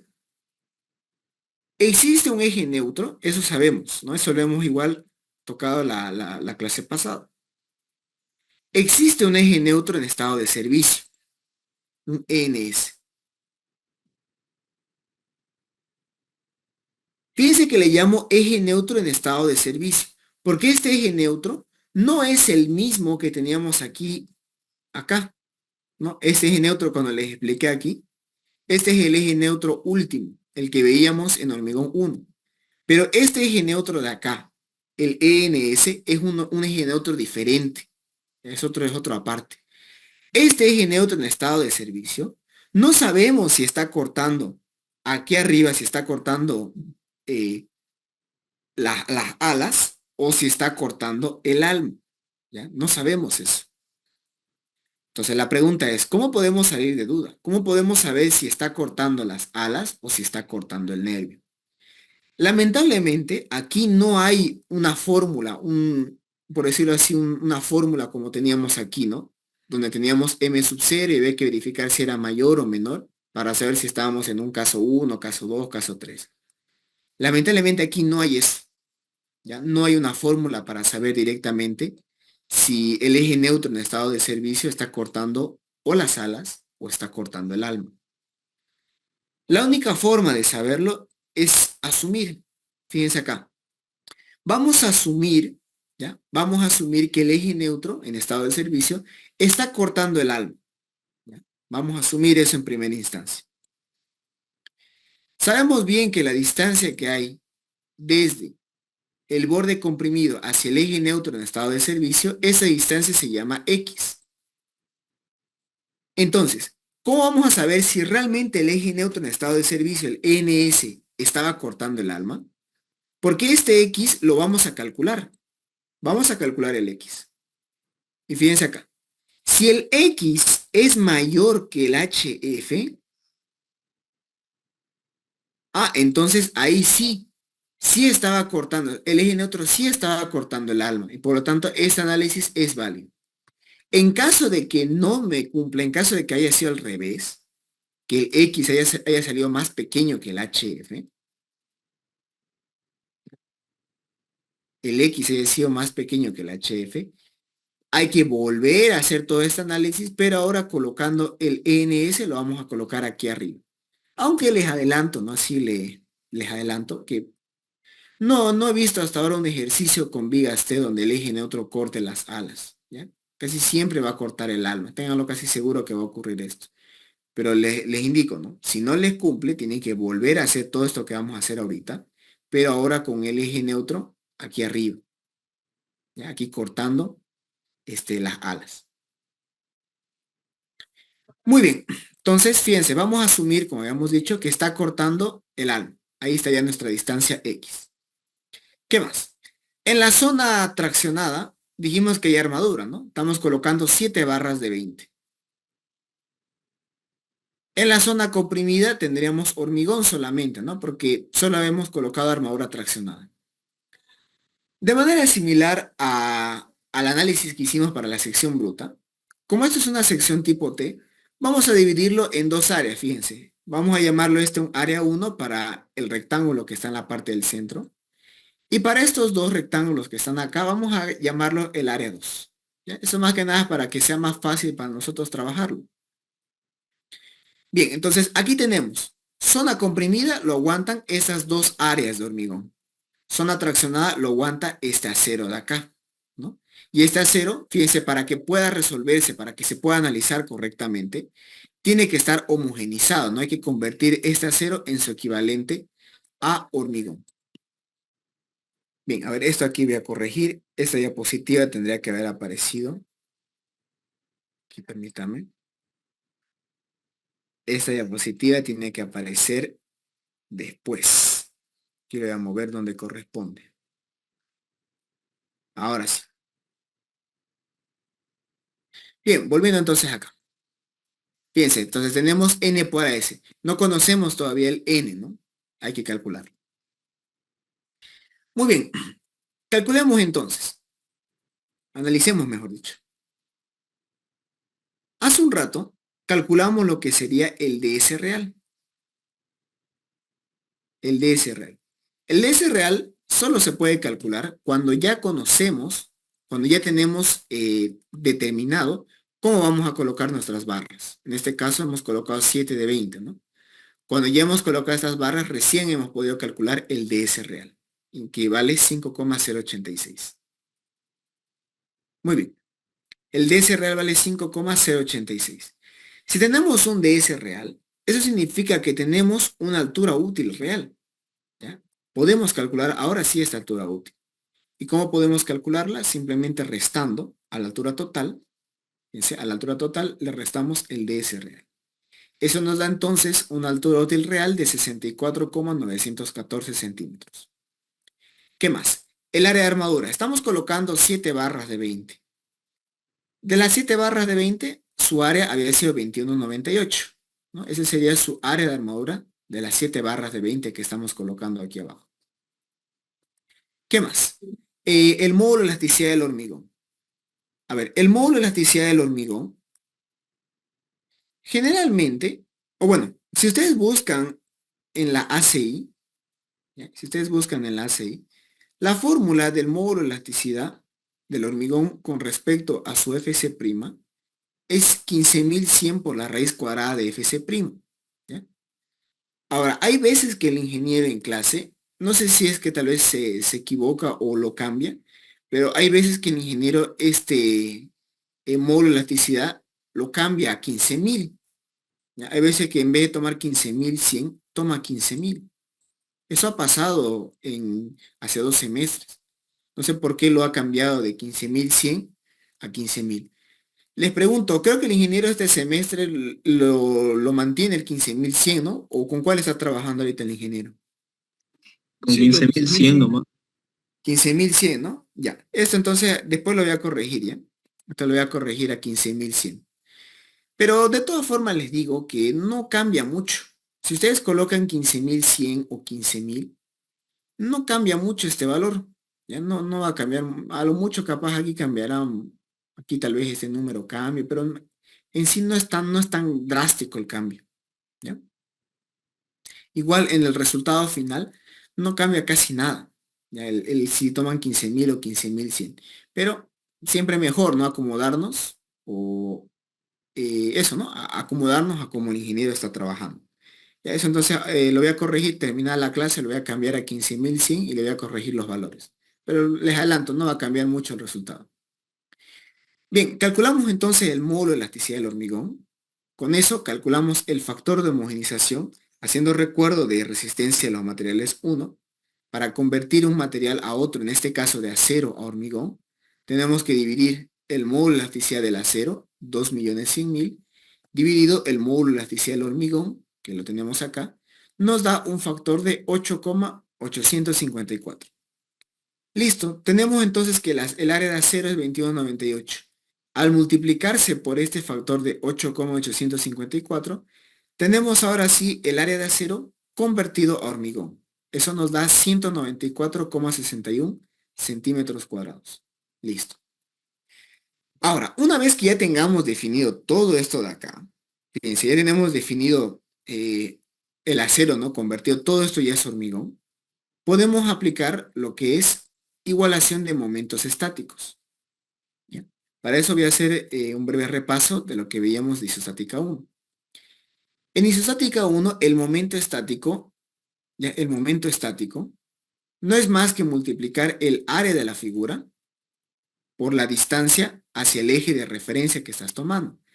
¿Ya? La distancia del centro de gravedad de esa figura al eje de referencia. Entonces, tomando en cuenta eso, vamos a hacer lo siguiente. Fíjense, vamos a sacar los momentos estáticos de aquí, de la zona comprimida en primer lugar. La zona comprimida. Y eso lo vamos a igualar con el de la zona traccionada.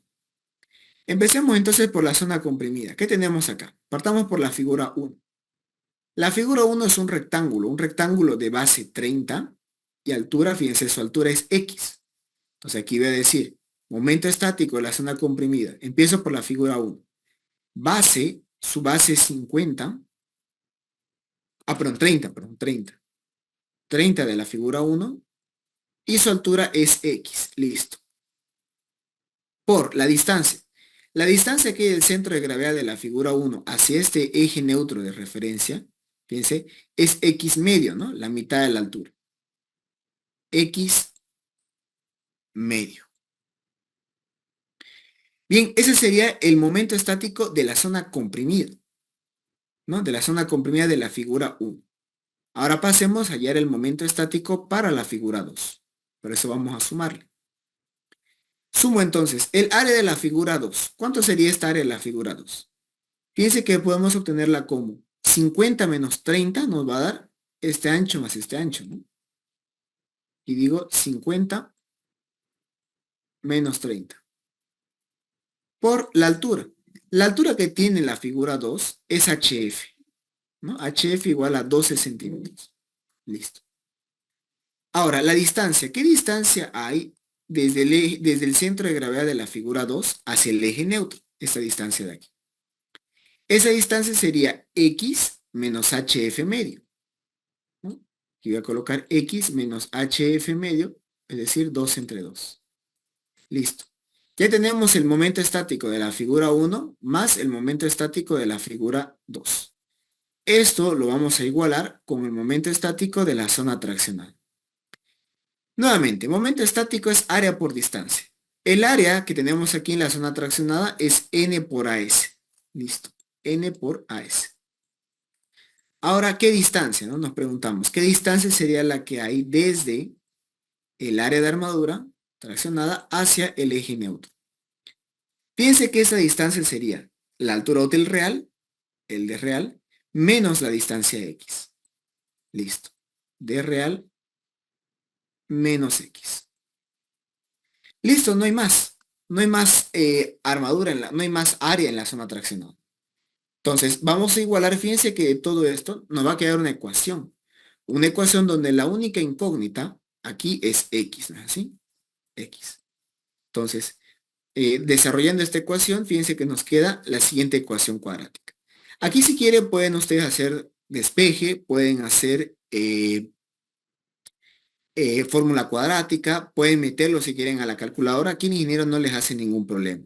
Ustedes directamente pueden decir X igual a 19,396, resultado obtenido con calculadora. Listo. Ya tenemos entonces el X, listo. Pero ¿para qué nos sirve? Una consulta, perdón. ¿Sí? ¿Qué pasaría en el caso de que esta viga tuviese armadura de compresión también? ¿Se tomaría en cuenta solo el área del hormigón arriba o es necesario hacer tipo como lo que hicimos abajo, N por AS? Correcto. Ya, fíjense, si hay armadura comprimida, a ver, le voy a mostrar con un ejemplo mejor. Yo les aconsejo nuevamente que lo revisen ustedes, que ustedes lo revisen y vean la clase que hicimos en la mañana.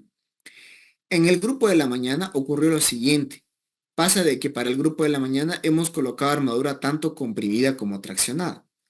Cuando hay armadura comprimida, esa armadura también se suma, fíjense, también se suma a la zona comprimida, ¿no? Porque también aporta momento estático. La diferencia es que en la armadura comprimida, el factor ya no es n por AS, ya no es n por el área de armadura, es n-1 por el área de armadura. ¿Ya? Esa es la gran diferencia que hay. Pero sí, como dice su compañero, sí, también se suma acá en los momentos estáticos. Muy bien, sigamos.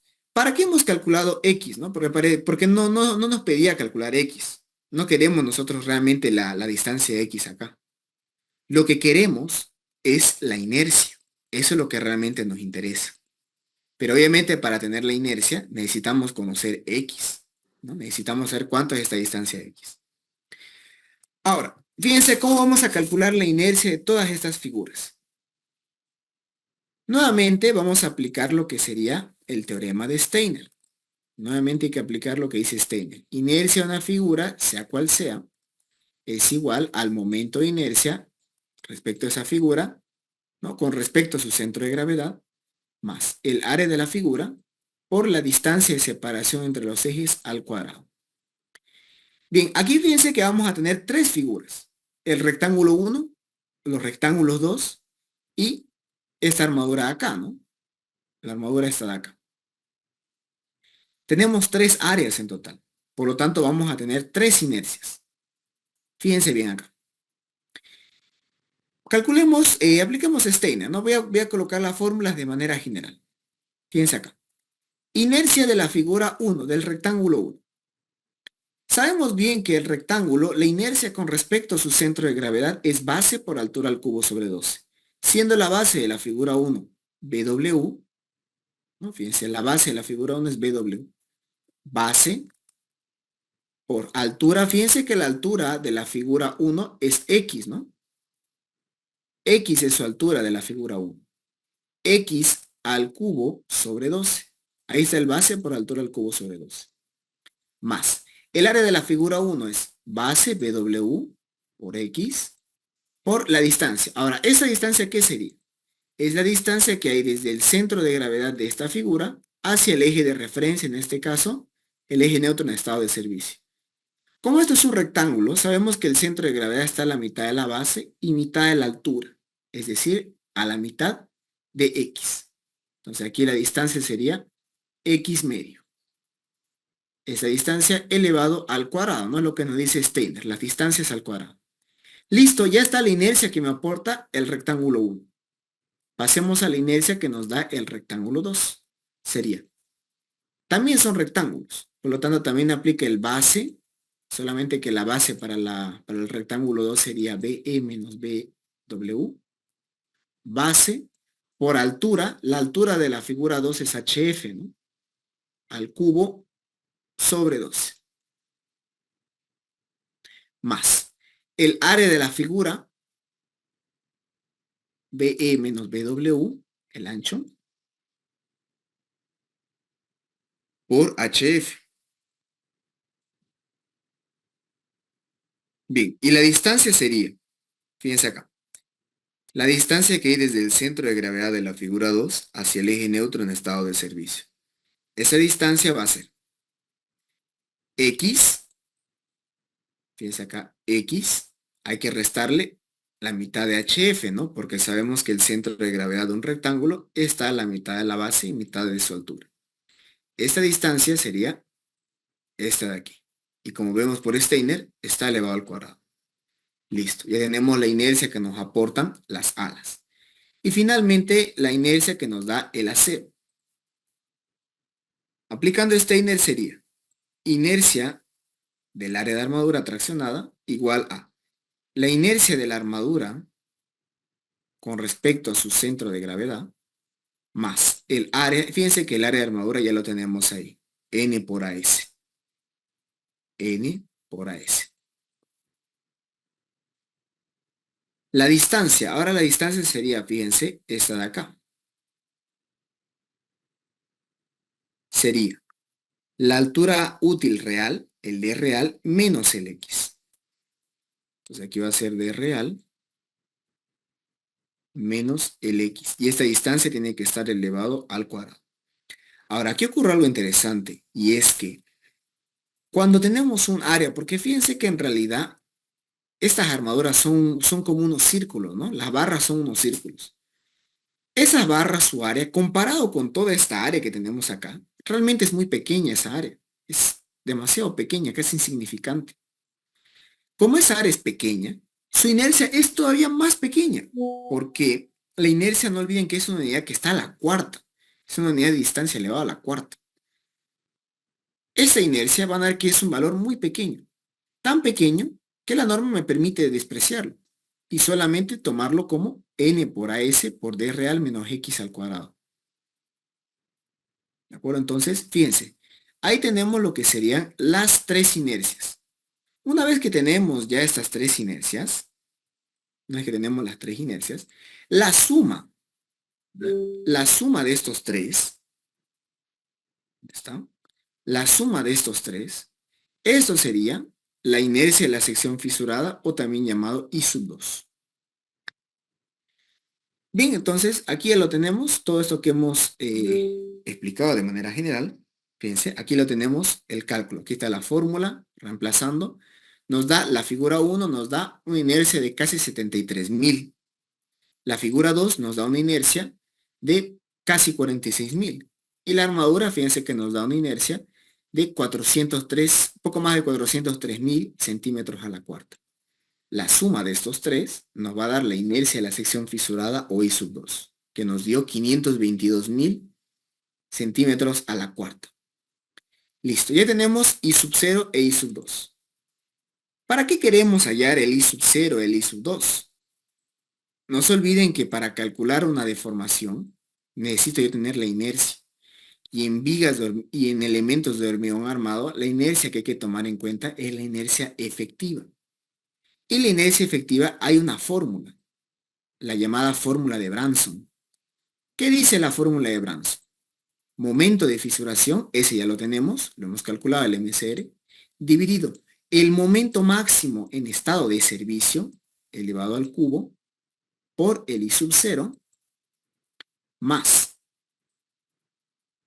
1 menos MCR, momento de fisuración, sobre el momento máximo en estado de servicio, elevado al cubo, por I sub 2. Ya tenemos 3 de los 4 valores que necesita esta fórmula de Branson. Solamente nos falta el momento máximo en estado de servicio. La pregunta es, ¿cómo podemos hallar este momento máximo en estado de servicio? Yo les di un consejo, ¿no? La clase pasada. El momento máximo en estado de servicio es repetir prácticamente el paso 2, pero ahora con las cargas sin mayorar. Para el paso 2, nuestra carga era mayorada, ¿no? Valía 7 toneladas por metro. Ahora vamos a volver a hacer el mismo análisis, pero con la carga sin mayorar, es decir, con una carga muerta de 5 toneladas por metro. Muy bien, entonces fíjense, vamos a repetir ese paso. Esta parte lo vamos a hacer directo, no me voy a detener mucho aquí. ¿Ya? Fíjense acá. Estamos volviendo a hacer el paso 2, pero ahora con las cargas sin mayorar. Calculamos las reacciones, ¿no? Siempre verificando. Una vez obtenidas las reacciones, calculamos lo que sería el momento máximo, fíjense, el momento máximo en estado de servicio. Ahora, ojo con esto. El momento último fue este de aquí, ¿no? El de acá, el que estaba aquí a la mitad, 56,875, ya que nos pedían diseñar el tramo AVE. El momento máximo en servicio es el momento que está en la misma posición, o sea, el momento que está, si en este caso hemos hallado el momento máximo de tramo, nuestro momento máximo de servicio, ¿dónde está? Aquí también va a ser el que está aquí en el tramo, este de acá, ya que nuestro momento último con el cual diseñamos fue el que estaba aquí, ¿no? Entre el apoyo A y el apoyo B. Este aquí entonces va a ser nuestro momento máximo de servicio. Y vale 40,625. Listo, ya tenemos entonces todos los ingredientes, ¿no? Siempre me gusta hacer esa analogía de las fórmulas. Pueden ver, véanlo como una receta, ¿no? Como una receta donde nos dice qué ingredientes hay que utilizar. Entonces aquí ya tenemos los 4 que se necesitan. Por lo tanto, podemos hallar la inercia efectiva aplicando la fórmula de Branson, ¿no? Fíjense, voy a reemplazar ahí todos los valores que hemos calculado. El MCR, el MA, el I sub 0, 1 menos MCR sobre MA. Y fíjense que todo esto nos da un momento de inercia efectivo de 527.181, ¿no? 398 centímetros a la cuarta. Notarán ustedes que hay un aspecto, o bueno, hay algo que se cumple, y es que la inercia efectiva está entre I sub 2 e I sub 0. Ahora, ¿qué pasaría si ocurre lo siguiente? Que el I sub 2 sea mayor que el I sub 0. Ustedes ven que eso no tiene sentido, ¿no? Porque si dice, si este tiene que ser menor que este, y este menor que este, lógicamente, pues este deberá ser menor que este, ¿no? Hay ejercicios donde no se cumple eso, donde el I sub 2 da mayor que I sub 0. En esos casos, se toma como inercia efectiva igual a I sub 0. De hecho, eso fue lo que pasó en el grupo de la mañana. Eso fue lo que ocurrió en la clase de la mañana. Justamente pasó eso. La inercia I sub 2 dio mayor que I sub 0. Y por lo tanto, ahí en ese caso, la inercia efectiva se toma igual a I sub 0. ¿Ya? Nuevamente, y discúlpeme que lo repita, pero realmente la clase de la mañana fue bastante curiosa porque ocurrieron varias cosas que son poco probables que ocurren. Por ejemplo, esto de aquí. Y bueno, igual, hubieron varias cositas, digamos, que ocurrieron, digamos, ¿no? A medida que se resolvía el ejercicio. Varias cosas que son poco comunes que ocurran, pero puede pasar. Y en la clase de la mañana hemos explicado qué se hace en esos casos. Muy bien, entonces vemos que en este caso no hubo ese problema, ¿no? No nos dio que la inercia efectiva, ¿no? Que no nos dio que el I sub 2 sea mayor que el I sub 0, ¿no? O sea, estamos dentro, por decirlo así, de lo normal, de lo que comúnmente pasa. Ahora, aprovecho igual esta parte para decirles otra cosa. Sí, estaba igual repasando mis apuntes. Si el I sub 2 es mayor que el I sub 0, se toma como inercia efectiva igual a I sub 0. Pero también hay otro caso donde también se tiene que tomar como inercia efectiva a I sub 0. Y eso es cuando ocurre lo siguiente, fíjense. Si su momento MA, su momento máximo de servicio, es menor que el MCR, es menor que el MCR, ahí también la inercia efectiva se va a tomar igual a I sub 0. ¿Ya? Si tienen ustedes formulario, ¿no? O si ustedes hacen apuntes, yo les aconsejo que apunten esto, que lo tomen en cuenta. Pero igual siempre es bueno acompañar esto con un comentario. Es muy poco probable que ocurra, ¿ya? Es muy poco probable que les pase esto. Pero en caso de que les llegase a pasar, fíjense qué medidas hay que tomar. Si se da este caso, se toma inercia efectiva igual a I sub 0. Si ocurre este caso, también inercia efectiva igual a I sub 0. Muy bien, vemos entonces que nuestro MA claramente es mayor que el MCR, ¿no? Van a ver que el MCR siempre suele ser un valor bastante pequeño comparado con el MA. Bien, tenemos la inercia efectiva, ahora podemos aplicar lo que serían las fórmulas de deformación, ¿no? Bien, vamos entonces a nuestro ejercicio. Fíjense, aquí estoy colocando este mismo esquema, el mismo que hicimos acá, es el mismo. ¿Ya? Siempre se repite acá el mismo que se hizo cuando calculábamos el momento máximo de servicio. Ahora, si ustedes buscan en sus apuntes, en su formulario, o pueden pillar incluso internet, o si buscan internet, difícil que ustedes pillen una fórmula que me diga cuánto es la deformación máxima cuando tenemos una viga simplemente apoyada con dos voladizos. Puede haber, pueden pillar, pero es muy poco probable que lo encuentren. Es poco probable, digamos. Cuando ustedes tengan este tipo de casos, como hicimos en la clase pasada, vamos a simplificar. vamos a hacer una analogía, vamos a hacer una, digámoslo así, una simplificación, ¿ya? Vamos a convertir este problema en una viga simplemente apoyada, ya que cuando tenemos una viga simplemente apoyada, para este caso, hay varias fórmulas.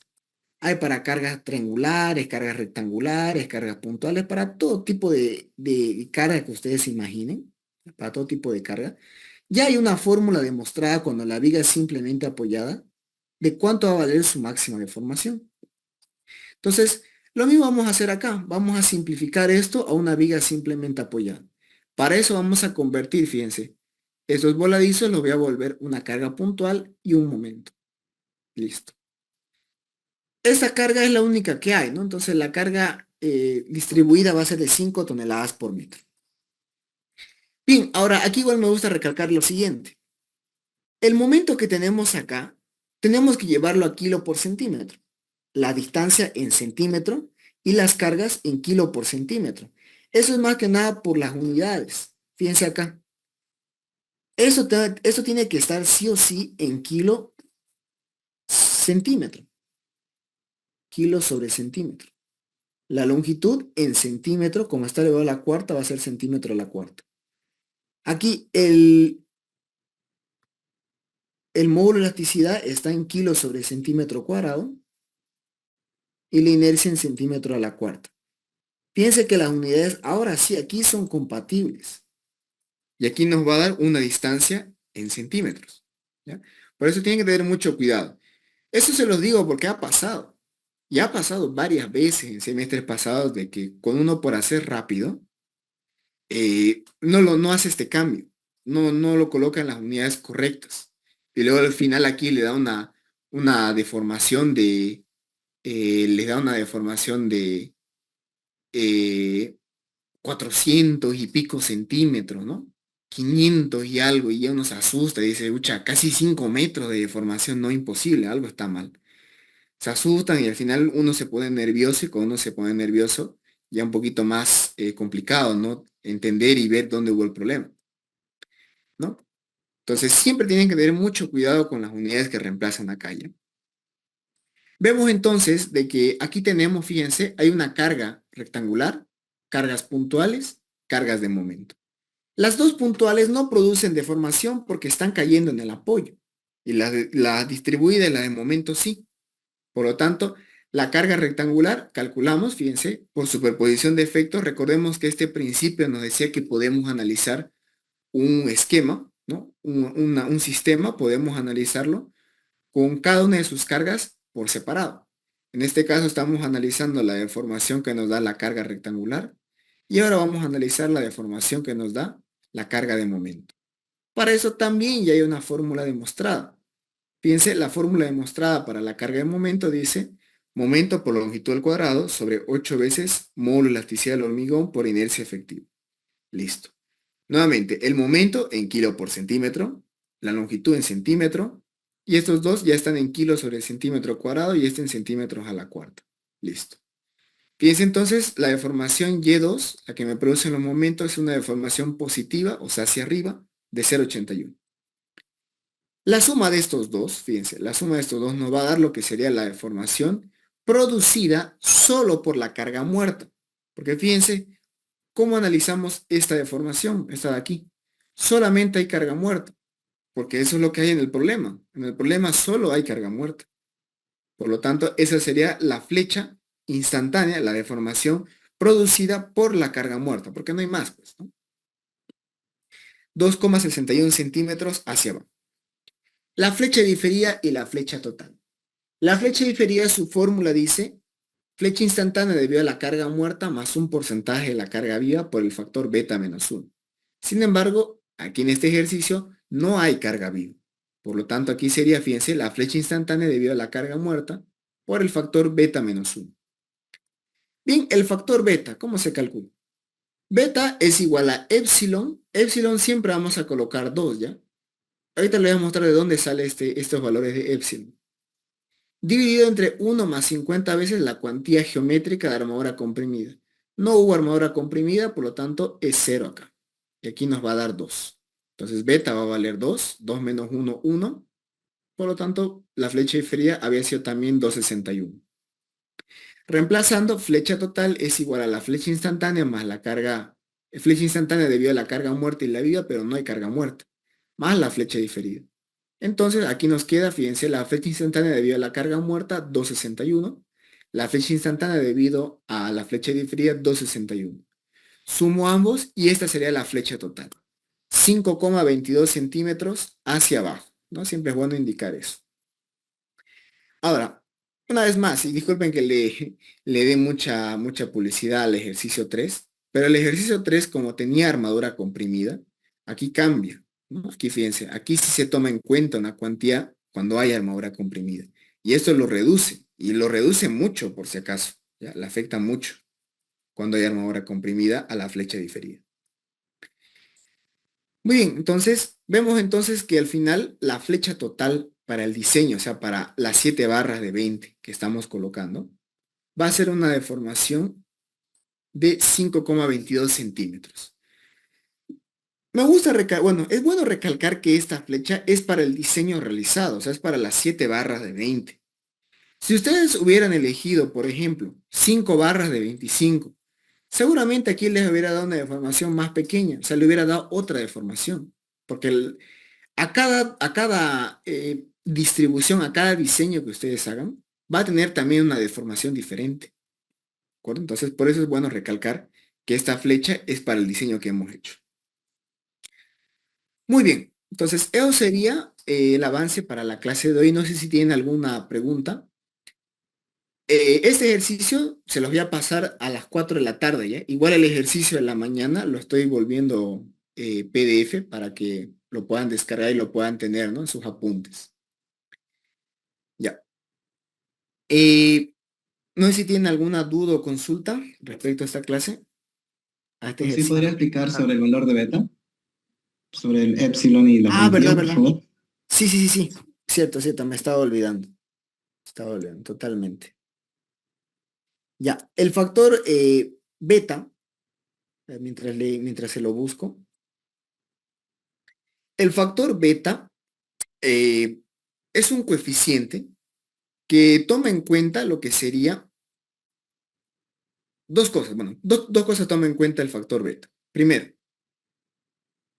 aquí quiere los apuntes de ingeniero Tito.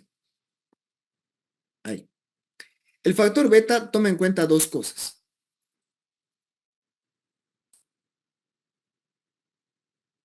Primero, toma en cuenta el tiempo de vida útil que va a tener la estructura. Porque no es lo mismo una estructura, digamos, que vaya a durar unos meses que una estructura que va a estar años. ¿Ya? ¿Por qué? Supónganse una viga simplemente apoyada. Habíamos dicho de que cuando le coloquemos cargas a esta viga, va a tener dos deformaciones. Una es la que va a ocurrir en el instante en el cual le coloquemos la carga, y con el pasar del tiempo se va a desarrollar otra deformación más, la flecha diferida, ¿no? La deformación que se da con el paso del tiempo. Esta flecha diferida, para que se desarrolle, para que llegue a su, digámoslo así, un valor máximo entre comillas, porque puede seguir aumentando, ya como cuando tengamos su valor más grande, digamos, su valor característico, tiene que pasar por lo menos unos 5 años, es lo que dice la norma ACI. La norma española dice unos 5.000 días. ¿Ya? O sea, fíjense que tiene que pasar años para que se desarrolle esta flecha. Entonces, si yo voy a hacer una estructura que vaya a durar unos meses nomás, una estructura auxiliar, una estructura de 1 año o 2 años, pues no tiene sentido, digamos, que yo analice, que yo calcule, asumiendo que se va a deformar, digamos, que va a alcanzar su máximo valor. Alcanzará hasta una parte nomás, ¿no? No va a llegar a su valor máximo, porque no ha pasado los 5 años que pide el ACI, ¿ya? Eso es lo primero que hay que tomar en cuenta. Y ese factor del tiempo, quien lo toma en cuenta es el factor de epsilon, ¿ya? Este factor de epsilon, que ahorita vamos a venir aquí a la tabla, aquí en la tabla del ACI, tenemos acá cuánto vale estos valores de epsilon. Ahí está, fíjense. Dice, si mi estructura va a durar 5 o más años, que por lo general estamos acá, tengo que colocar un factor de epsilon de 2. Si mi estructura va a tener un tiempo de vida de 12 meses, o sea, un año, colocaré un factor de 1,4. Si mi estructura va a durar solamente medio año, colocaré un factor de 1,2, pues no, porque no le estamos dando el tiempo para que se desarrolle toda esta deformación, ¿no? Un poquingo nomás se va a deformar con el pasar del tiempo. Y si mi estructura va a tener solamente 3 meses, que bueno, raro eso, ¿no? De una estructura que solo dure 3 meses, colocaré entonces un factor de 1 simplemente. ¿De acuerdo? Eso viene a ser lo que es el factor de epsilon, por eso lo está tomando en cuenta acá. Y el segundo, el factor beta, la otra cosa que también toma en cuenta es la armadura comprimida, ya que se ha observado que cuando una estructura tiene armadura comprimida, tiene una fuerte armadura comprimida, eso le reduce igual drásticamente la deformación. No se da toda la deformación diferida, se da una parte nomás, le ayuda a reducir. Y para considerar esto, aquí en la fórmula está como cuantía, dice como cuantía geométrica armadura comprimida, que es igual a este valor. Área de armadura comprimida por base de la viga por altura útil. ¿No? Y fue como les decía, fue justamente lo que ocurrió en el grupo de la mañana. Área de armadura comprimida sobre base de la viga por altura útil. Muy bien. No sé si tienen alguna otra duda o consulta. Digo, Auxiliar. ¿Sí? por lo general, el ingeniero va a preguntar sí o sí en el medio del vano, ¿no? Porque estoy viendo que su fórmula para formación, la mayoría está dirigida a la mitad del vano, no a una Eh, distancia de XG. sí, correcto. Van a ver que bueno, el ingeniero cómo se los plantea. Este ejercicio, bueno, que hicimos con ustedes, el ejercicio 2, este fue el examen de hace un año. Y este fue el examen de hace un año. Y fíjense qué es lo que pedí, ¿no? Así son sus preguntas del ingeniero, fíjense. Para la viga mostrar en la figura, realizar el diseño de las armaduras y calcular la flecha que se genera en el tramo AB, ¿no? Cuando dice la que se genera en el tramo AB, lógicamente se refiere a la mayor deformación que haya entre esos dos apoyos, ¿no?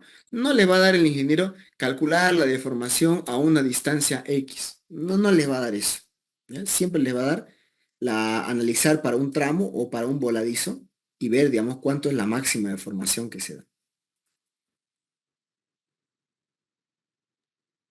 Sí. Y para calcular la deformación ahí en el extremo del voladizo. Ya, para calcular el extremo del voladizo, se puede hacer de dos formas, fíjense. Vamos a hacer de varias formas. Eh, la fórmula más fácil, digamos, si es que les pide el ingeniero analizar un voladizo, la fórmula más fácil es aislarlo este voladizo y analizarlo por separado, de esta forma. Fíjense acá. Estamos analizándolo como si fuera un apoyo empotrado, ¿no? Y solamente tendría esta carga de acá. Solamente habría esta carga de acá, ¿no? Esa es una forma. Y el procedimiento sería idéntico al que hicimos en el grupo de la mañana, solo que en el grupo de la mañana, para que no sea tan fácil, digamos, le colocamos carga rectangular, triangular y puntual, ¿no? Le hemos colocado todo tipo de carga. De hecho, este ejercicio es el de su práctico, ¿no? Sí, es el de su práctico. Entonces, fíjense, ya tienen una idea, digamos, ¿no? Ya uno de sus ejercicios de su práctico ya hecho. Bien, esa es la forma. Cuando ustedes tienen un voladizo, pueden aislarlo el voladizo como una viga empotrada. Pueden hacerlo de esa forma que es más fácil todavía analizarlo.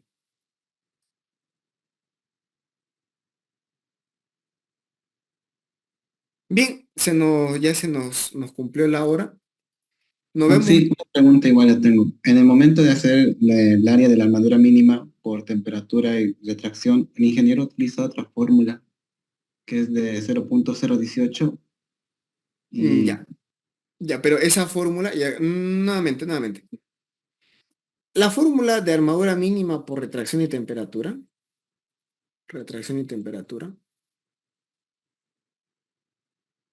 hay para dos casos.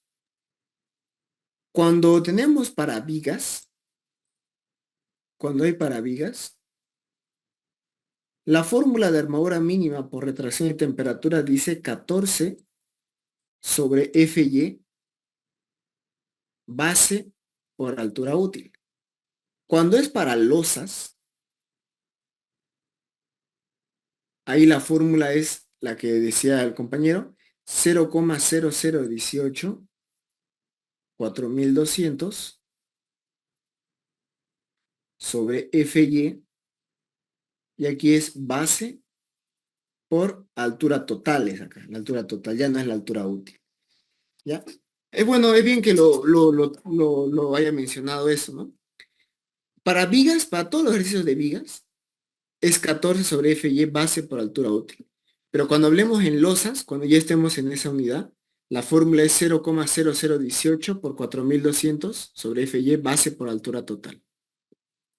¿Listo? ¿O acaso el ingeniero cuando creo que el ingeniero hizo un ejercicio, ¿no? De vigas.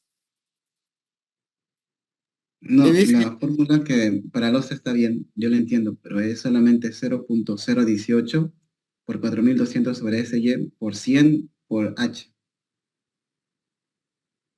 a ver, voy a revisarla, que yo recuerdo era 0,0018 sobre Fy, no, por 4200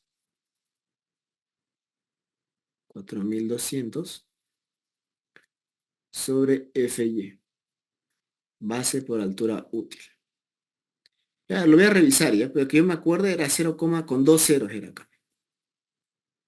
Porque cuando le colocabas un cero te da un área muy grande, un área demasiado grande. El ingeniero corrigió, dijo que en su Muy libro está bien, mal. entonces, ese sería entonces el ejercicio para la clase de hoy. La siguiente semana, un poquito me ha preocupado que el ingeniero ya esté en el tema de losas. Eso medio que me está asustando porque no se suele disparar tanto el ingeniero. Por lo general, digamos, avanza tranquilamente fisuración, deformación, luego pasa a losas y ahí se toma un buen tiempo en explicar losas. ¿Ya? Entonces, la siguiente clase ya vamos a cerrar con el tema de deformación, vamos a hacer un último ejercicio, ¿ya? Para el grupo de la mañana, fíjense, ya está hecho, ya para el grupo de la mañana vamos a ver, digamos, qué pasa cuando, bueno, un ejercicio igual es otro modelo de examen. Y el grupo de la tarde, a ese sí el grupo de la tarde les voy a dar el ejercicio el más completo, digamos. Ya es uno donde todos los ejercicios que hemos hecho hasta ahora solamente es calcular la deformación total, pero no hemos hecho como tal el control de deformación. En el ejercicio de la tarde, ahí sí vamos a hacer el control. Ahí vamos a ver cómo, digamos, es que se limita, cómo es que se hace ese control. ¿Ya? Entonces, para el grupo de la tarde, ustedes van a tener el ejercicio más completo. Bien, entonces, sin nada más que agregar, nos vemos la siguiente clase. El día de hoy no va a haber asistencia, ¿ya? Va a ser la siguiente, porque fue una clase bastante irregular, ¿ya? Entonces, esta aquí no va a tener asistencia. La siguiente semana volvemos todo normal a las aulas de manera presencial y vamos a tomar asistencia, ¿listo? Que tengan una buena tarde, un buen fin de semana y nos veríamos el siguiente sábado. ¿Listo? Permiso.